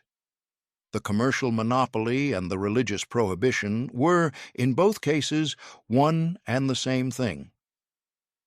The use of aromatic substances in ancient Egyptian military contexts represents a dimension of the aromatic economy that receives almost no attention but was economically significant and strategically important. Egyptian military expeditions, the campaigns into Nubia, the Levant, and the Libyan desert that extended Egyptian political control and secured the resource flows that the Egyptian economy required, carried with them substantial supplies of aromatic materials. The medical function was primary. Aromatic preparations for wound treatment, for fumigation of camps against insect-borne disease, for treatment of the respiratory conditions that affected soldiers in dusty, smoke-filled campaign environments. But the ritual function was equally important. The Egyptian soldier in the field required access to the aromatic ritual materials that maintained his connection to the divine protective powers, Ra, Horus, Amun, that the state had assured him were guaranteeing his safety and success. A campaign that ran out of aromatic materials for the daily mourning ritual was a campaign that was risking the divine protection of its soldiers in a way that the Egyptian military command would have taken seriously. The logistics of aromatic supply were a genuine component of Egyptian military planning, in the same sense that ammunition and food supply were components of military logistics. Or the perfume was part of the army's operational requirements. The economic geography of the aromatic trade in the ancient Near East created specific patterns of urban development and political organization along the trade routes that were sustained by the aromatic commerce. The cities of the incense road, the string of trading settlements along the Arabian Peninsula route from the frankincense sources in the south to the Mediterranean coast in the north, achieved their prosperity and their political importance specifically because they sat on the route through which the aromatic commerce flowed. Gera on the Arabian Gulf coast, Duma in the Nafud Desert, Dedan and Tema in the Hejaz, Petra in the Nabatean territory, Gaza at the Mediterranean end. All of these cities owed their existence, their architectural grandeur, and the political power of their ruling dynasties to the aromatic trade.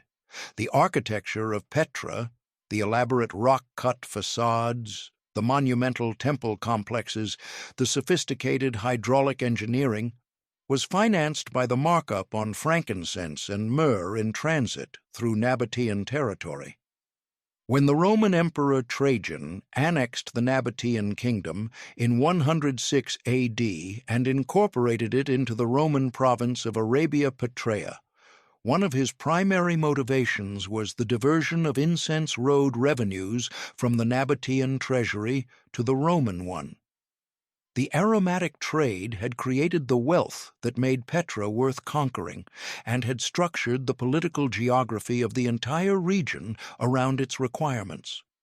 The diplomatic correspondence preserved in the Amarna archive also reveals the specific commercial mechanisms by which Egypt managed the distribution of aromatic products to allied rulers. The aromatic gifts were not simply dispatched as marks of royal favor, with no commercial logic behind them. They were carefully calibrated to maintain the exact level of dependency that maximized Egypt's political leverage while avoiding the kind of scarcity that might motivate allied rulers to seek alternative sources.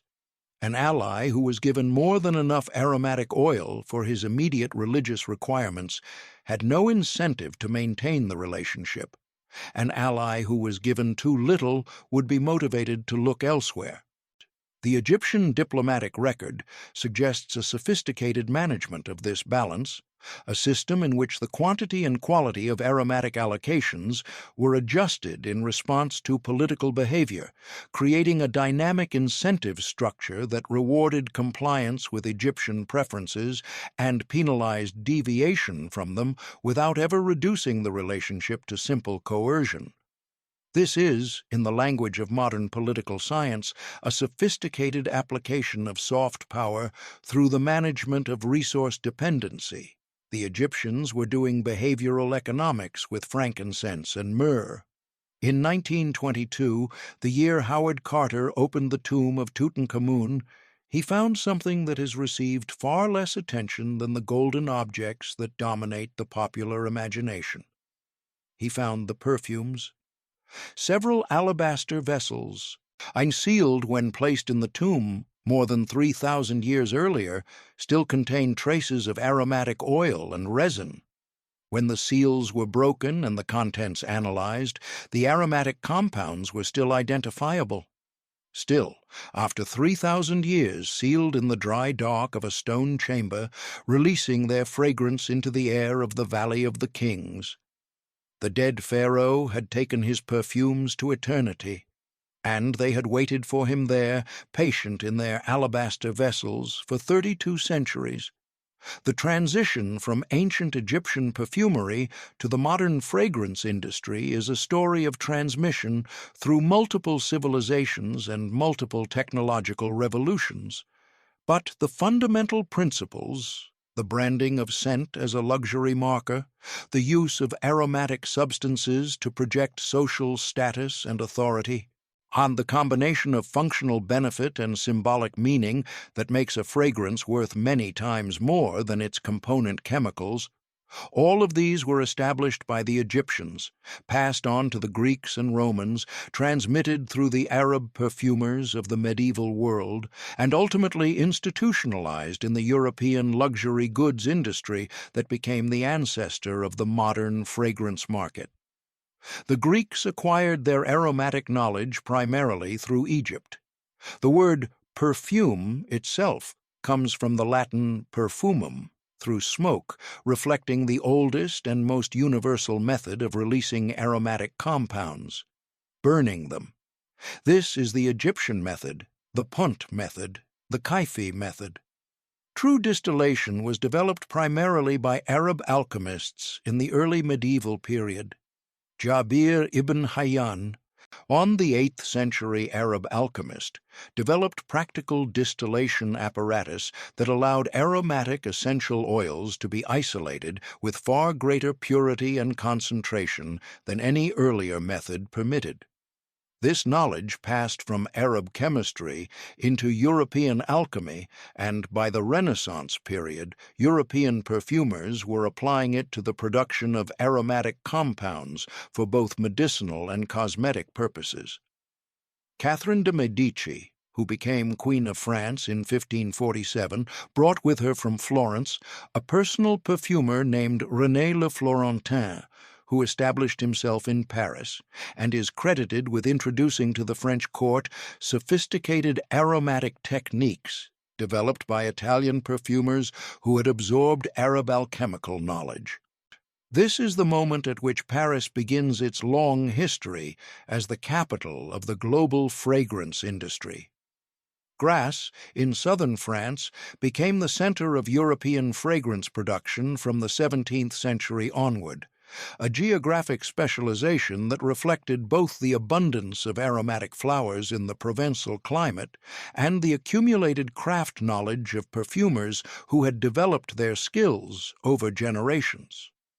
The branding dimension of ancient Egyptian aromatic practice deserves particular attention because the Egyptians were, and this is not an exaggeration, the world's first luxury brand managers. The specific characteristics of a successful luxury brand are well understood in modern marketing theory.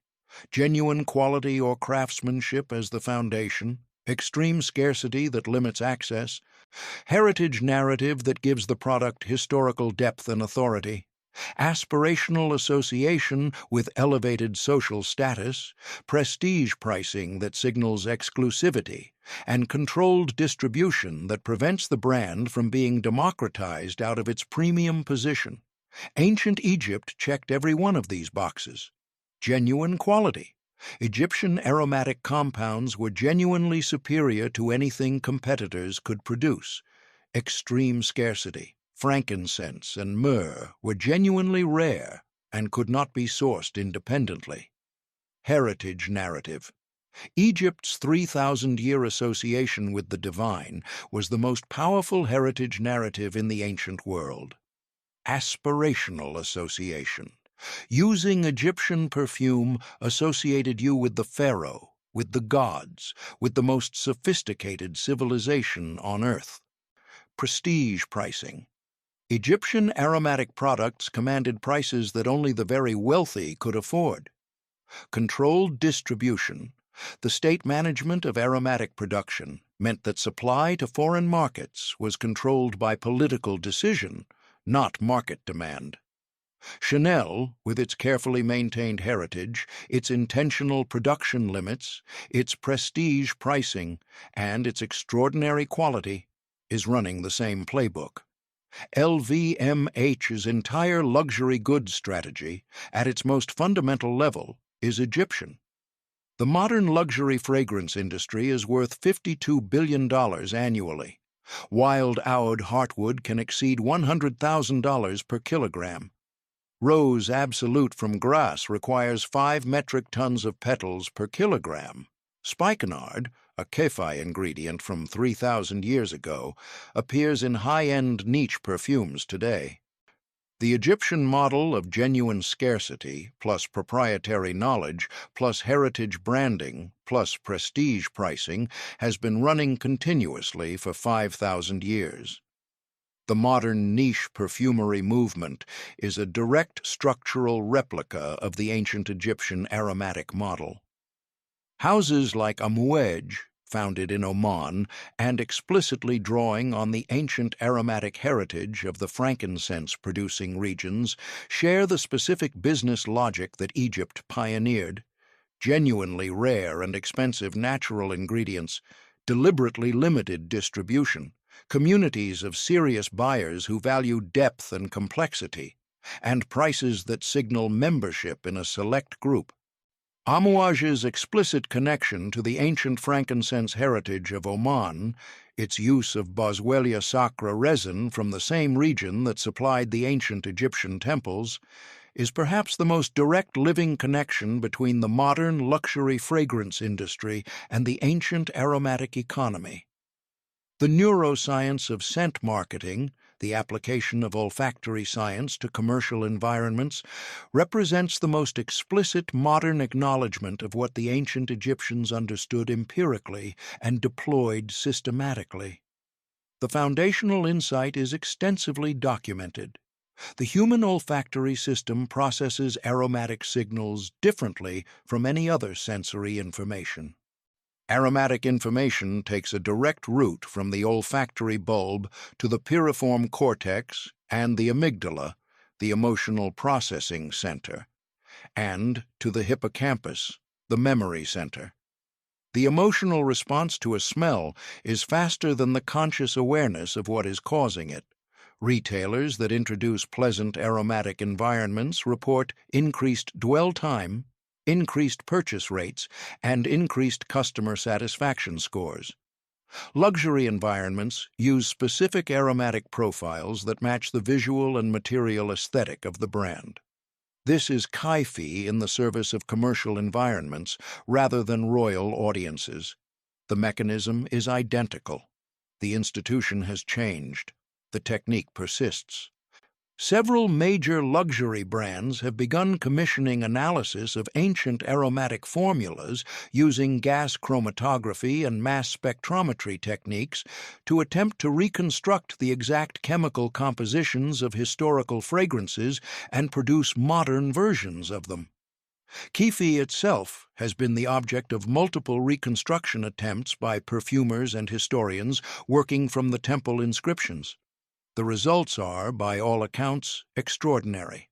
Complex, deep, resinous, nothing like anything that modern synthetic perfumery has produced, simultaneously recognizable as perfume and profoundly alien to modern sensibilities. The circle has almost closed. The pharaoh's formula is almost back on the market.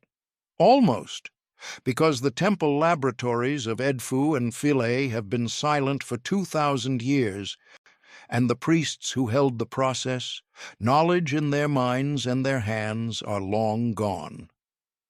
The inscriptions on the walls give us the ingredient list. They do not give us the timing, the temperature, the prayer, the specific sensory judgment of the trained Kerep Kemet, who knew by smell alone when the preparation was complete. Some knowledge, once lost, cannot be fully reconstructed. The most valuable substance ever manufactured in the ancient world was not merely a chemical compound. It was a human tradition.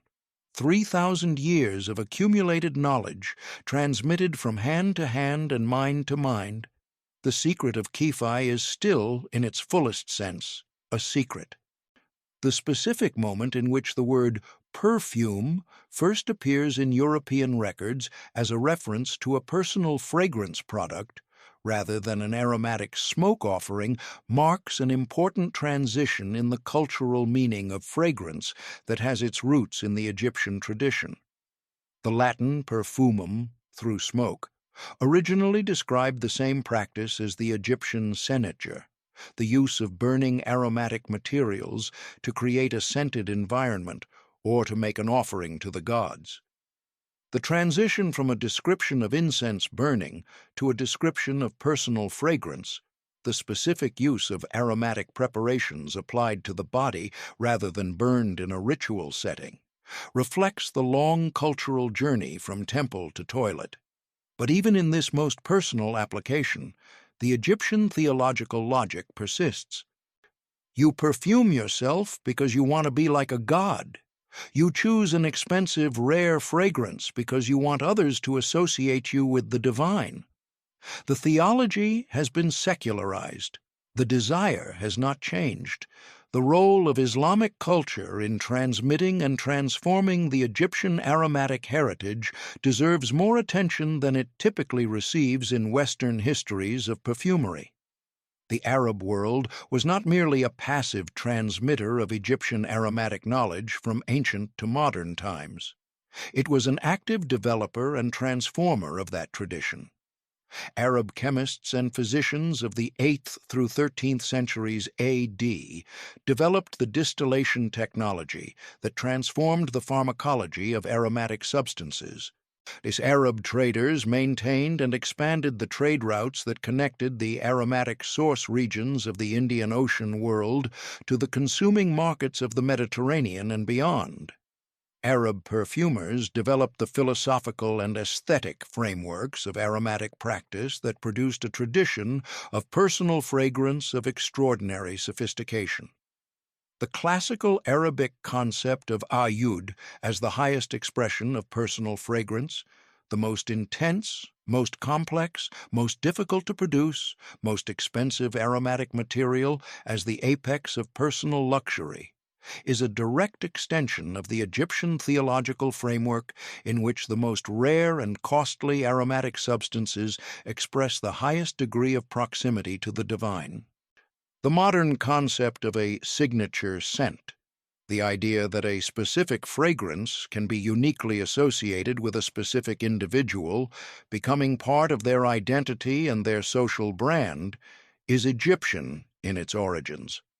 The specific anointing protocols of the Egyptian pharaoh, which assigned specific aromatic preparations to specific parts of the body and created a characteristic aromatic profile unique to each royal individual, is the most ancient documented instance of personal aromatic branding. The idea that a person's smell can be their most powerful identity marker, more immediate, more emotionally resonant, more uniquely identifying than any visual characteristic, was understood by the Egyptians and built into their political and social protocols. When Cleopatra perfumed her barge's sails so that the scent would reach the riverbank before the vessel was visible, she was using the most fundamental property of aromatic identity. That smell arrives before sight and is processed by the brain before the rational mind can intervene. Her signature scent preceded her.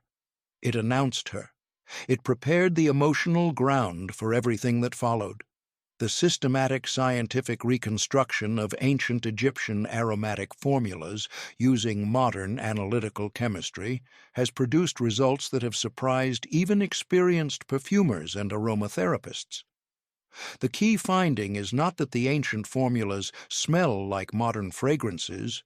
They do not, in most cases.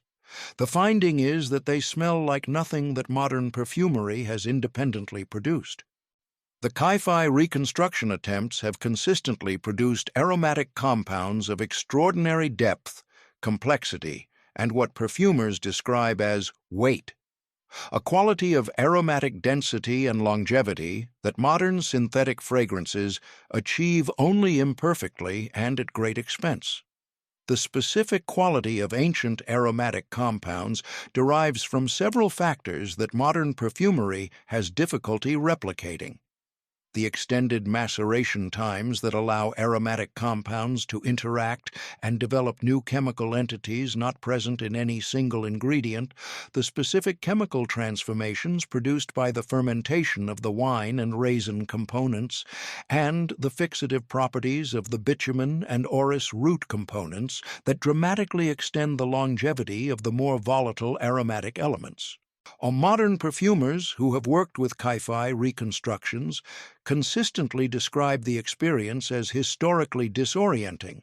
The smell is clearly recognizable as perfume, clearly beautiful, but it seems to belong to a different olfactory world from anything currently available. It is, in a literal chemical sense, a perfume from another time. The relationship between ancient Egyptian aromatic culture and the contemporary wellness industry, the multi-billion-dollar market for aromatherapy, essential oils, and fragrance-based therapeutic products, is more direct than the wellness industry typically acknowledges. The specific aromatic substances marketed in the wellness industry for therapeutic purposes, frankincense essential oil for mood enhancement and stress reduction, myrrh for antimicrobial applications, icalamus in specific therapeutic blends, cinnamon and juniper in digestive and antimicrobial preparations, are the same substances prescribed for the same purposes in the Egyptian medical papyri. The therapeutic claims being made in contemporary wellness marketing are, in most cases, versions of claims that the ancient Egyptians made 3,000 years ago and that modern pharmacological research has now independently validated. The wellness industry is, in this sense, rediscovering rather than inventing its most powerful products. The ancient Kerep Kemet would find the modern aromatherapy market recognizable in its fundamental structure, even if the specific products, the marketing language, and the commercial context are completely transformed. The chemical analysis of ancient aromatic residues has generated some of the most remarkable findings in the recent history of archaeological chemistry, findings that simultaneously confirm the ancient sources' accounts of aromatic practice and open new windows onto the complexity of ancient chemical knowledge. The analysis of residues from Egyptian temple incense burners has consistently identified complex mixtures of aromatic compounds that correspond, with varying degrees of precision, to the ingredient lists preserved in the temple inscriptions. But these analyses have also identified unexpected components, compounds that are not directly present in any of the individual listed ingredients, but that appear as the products of the specific chemical reactions that occur when those ingredients are combined under the conditions of the preparation process. These new compounds, formed through the esterification of acid and alcohol components, through the oxidative polymerization of resinous materials, through the interaction of sulfur-containing compounds with aromatic hydrocarbons, are specific to the Ki-Fi preparation process. They do not exist in frankincense alone, or myrrh alone, or wine alone. They exist only in the specific mixture that the Ki-Fi formula creates. The Kerep Kemet who prepared Ki-Fi according to the temple formula was not simply combining the aromatic properties of 16 individual ingredients. They were generating a new aromatic profile through the specific chemical interactions of those ingredients under the specific conditions of the preparation process. The product was genuinely more than the sum of its parts, in a chemically precise sense. The modern perfumery technique of accords, the deliberate creation of aromatic compositions in which the interaction of specific ingredients produces aromatic qualities not present in any individual component, is, in its fundamental logic, the same principle that the Ki-Fi formula was exploiting 3,000 years ago. The modern perfumer who combines a specific ester with a specific aromatic aldehyde to generate a floral note that neither component alone produces is doing, with the systematic vocabulary of modern aromatic chemistry, what the Kerep Kemet was doing empirically with wine, raisins, frankincense, and myrrh. The discovery that specific combinations of aromatic materials generate emergent aromatic properties, properties that belong to the combination and not to any individual component, is one of the foundational insights of perfumery. The Egyptians had this insight. They had encoded it in the Ki-Fi formula. They had protected it as a state secret, and they had built a commercial empire on it. Let us return briefly to Tutankhamun's tomb, to those alabaster vessels that Carter found, still sealed, still containing traces of aromatic oil that had survived 32 centuries in the dark. When the archaeologists opened those vessels in 1922 and the scent, faint, attenuated by millennia but unmistakably there, reached them in the dry air of the Valley of the Kings, they experienced something that the ancient Egyptians would have understood immediately. They smelled time. They smelled the most ancient layer of Western civilization's aromatic memory. They smelled the theology of a civilization that had understood, better than any since, that the sense of smell is the most direct line between the physical world and whatever it is that human beings mean when they say the word divine. The global fragrance industry of 2026 is worth billions of dollars, employs hundreds of thousands of people, and generates the cultural output of hundreds of thousands of products, from drugstore body spray to $1,000 niche fragrances available only through appointment in boutiques that deliberately limit their customer base. Every one of those products, from the most mass market to the most rarefied, is descended from the same tradition. The tradition that began when an unknown priest-chemist in a temple laboratory somewhere on the banks of the Nile first combined wine and raisins and frankincense and myrrh and called the result the scent of the gods. The ingredients have changed. The theological framework has dissolved and been replaced with secular aspiration. The pharaoh has been replaced by the creative director. The temple has been replaced by the luxury boutique, but the fundamental transaction is unchanged. You want to be in the presence of something divine. You want to smell like someone who belongs in a different, more elevated world than the ordinary one. You want the people around you to know, by the invisible signal of scent, that you are not ordinary. You are willing to pay for this. That is the insight that the ancient Egyptians discovered, systematized, and turned into the most durable commercial monopoly in human history. And it is an insight that has never become less true, never become less powerful, and never become less expensive to satisfy. The quest for the ultimate fragrance is not a luxury industry quirk. It is not a vanity. It is one of the oldest human behaviors on the archaeological record. Older than writing, older than agriculture, older than cities. It is encoded in the structure of the human brain, which roots smell directly to memory and emotion before the rational mind has a chance to filter it. The Egyptians did not invent this desire, they simply understood it first, and they built the ancient world's greatest empire on it. Thank you for watching Boring History Lovers, where we take the romance out of history to find what was actually there. Sources for everything in this video are in the description below. And if you light some frankincense tonight while you think about what you just learned, you will be participating in a ritual that has been continuous for over 5,000 years. The Egyptians would approve.